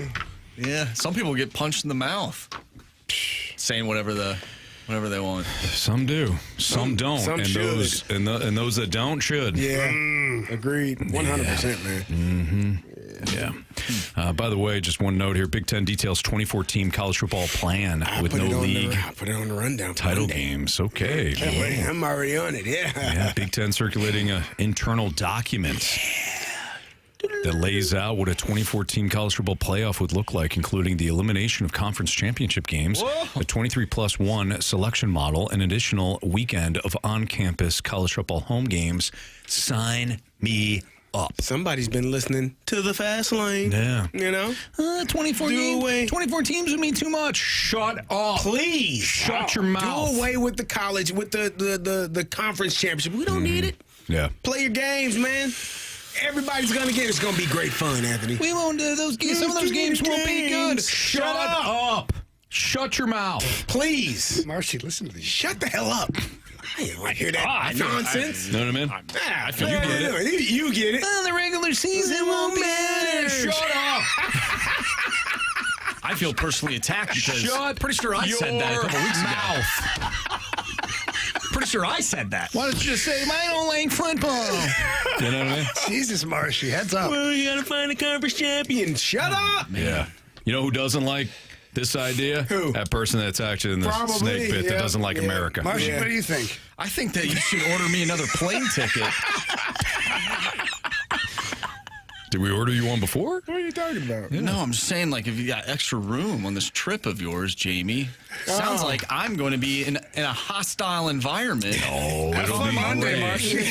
It'll be great. These guys love your idea. Because we know that you love college football. You love college and football. you want to see more playoff games. Who the hell wants to see the Meineke Car Bowl, you know? Nobody. Unless it's the Unless Meineke it's Car first Bowl, round first Car round Bowl. college football playoff Am I right? game. You hear me? Yeah. You hear me? Hey, name it whatever the hell you want. You can call it whatever you want to. You guys are sick. can play You're it not going to wherever put you a want to. first round matchup on campus. That's sick.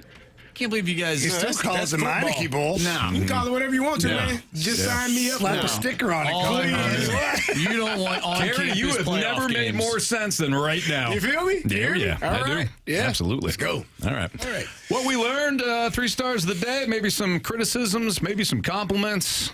We'll wrap up the show next on 101 ESPN.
miss anything from today's show, you can always download the podcast available at 101ESPN.com or on your 101 ESPN Dobbs Star and Auto Center's mobile app. All the podcasts brought to you by Shaver Door Company. Time to find out what everybody learned today. Marshy, what'd you learn? I learned that you can just make stuff up and get away with it.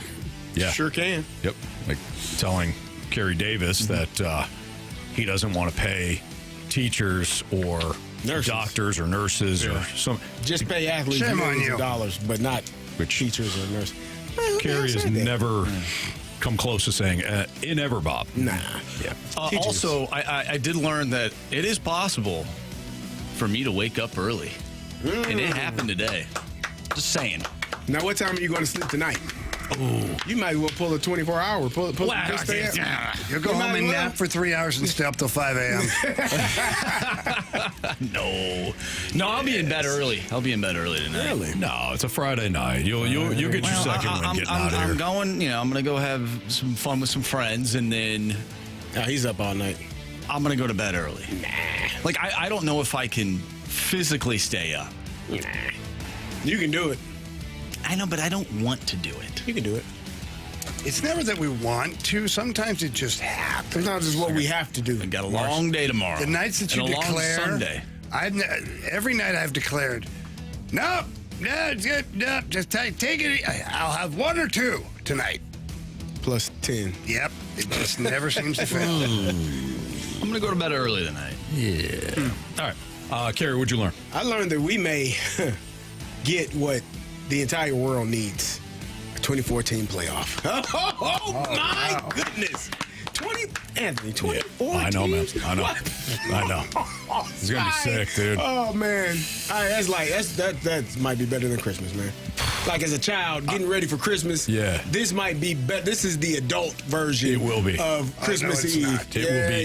Yeah. Oh, no, it's not. Yeah. Unwrap this package, man. Unwrap it. It's way different. Get ready to roll. It's going to be good. Yep. Good, clean fun, man. Agreed. You know?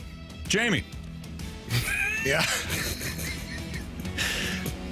What'd you learn today? Jamie, what did you learn? We do it every day. He doesn't know, man. I do. I learned that Carey, not only does he like hockey, but he might actually like women's hockey more. Man, he was cheering on the U.S. of A. I didn't realize it was the second period. I was like, Jamie, don't give it away. Yeah, okay. Carey got real excited. I was like, oh my goodness, there's still more hockey. More hockey. Give me that hockey. I learned from my fellow Italian, Joe Vitale, there's not a lot of ice in Italy, and that's why us Italians aren't great at hockey. I don't believe that's true. What about Italian ice? Oh, that's good. Well, we're probably making a lot of that Italian ice because there wasn't a lot of ice I think on the ground. I think you can find ice. I've been in Italy, and there's ice. Is there ice? Well, sure, they got gas stations and stuff like that. You can buy the ice, but no, there's mountains. we're talking about actually using it so we can be good at hockey, like those Canadians. Yeah, who all they do is play hockey. So no ice rinks for no. They're there. No, yeah, you think? Played on a bunch of them. Oh, Jamie knows. Well, I don't know. It took him to the last minute to make this one. Thank you.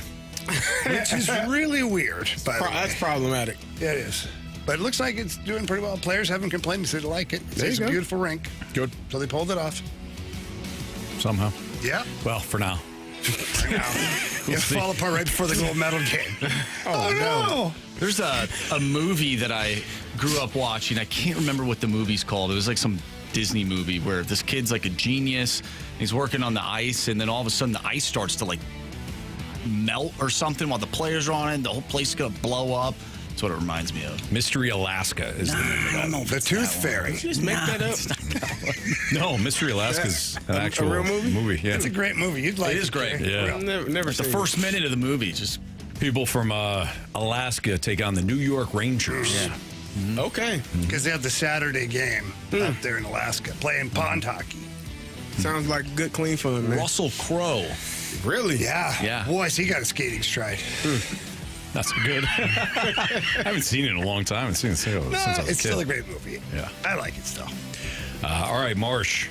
Yes. Do you have some criticisms, some compliments? Do you want to go to the 3 stars? Yeah, let's do some criticisms and or compliments. Curb Stomp text in another banger of a week. You guys are definitely a boom, not a bust. Have fun in Mexico, Jamie. Yes, thank you, Curb Stomp.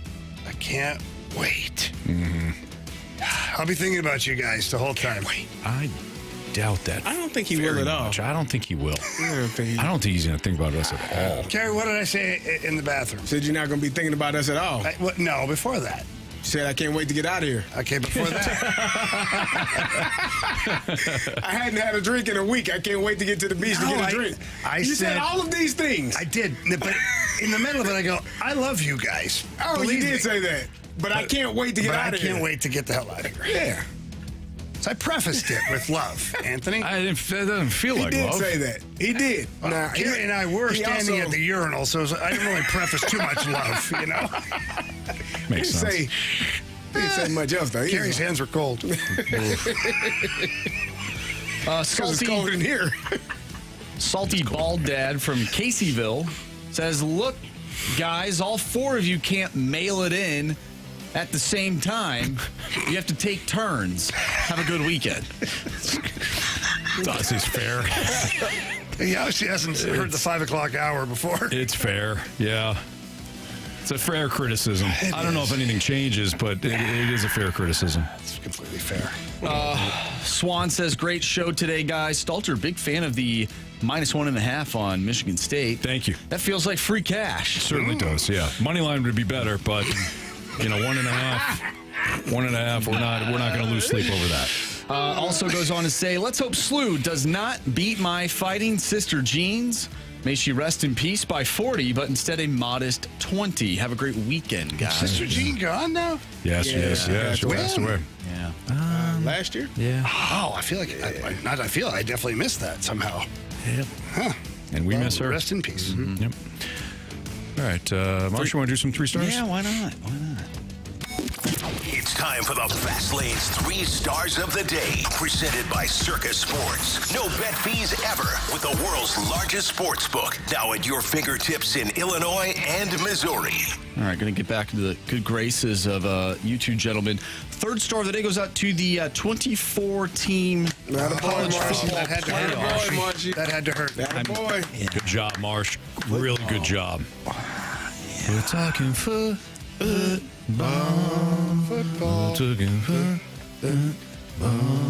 2nd star of the day goes out to the Swish hockey team. Yeah, Swish. Yep. Swish. Nice work. And our 1st star of the day, of course, we're going to miss him, Grant Francis. Yeah. Grant Francis. Good Grant, luck to our guy, last day today, and more crappy Gauntlet question. Oh. This guy had to do it. One more time, I guess, was appropriate. Sure. Come on, yeah, you didn't have to do it, Grant. but yeah. No, we're going to certainly miss Grant, that's for sure. He's moving to New York. Went to college out there. Heading back there. Wanted to get back. For the Islanders out there. He did work for the Islanders out there. Not anymore. He's not doing that now. No. Yep. But again, certainly miss him. So Jamie's going to be out all next week. He'll be in Mexico. Yes, I will. He'll be enjoying some time out there, some downtime before he's got to endure some more work. Really? Needs a little bit of a break, Jamie does. Just go to the weekend. I'm going to Mexico. All right, fair. Jerk. For Andrew Marsh, for Carey Davis, for Jamie Rivers, I'm Anthony Stalter. Have a great weekend. See you.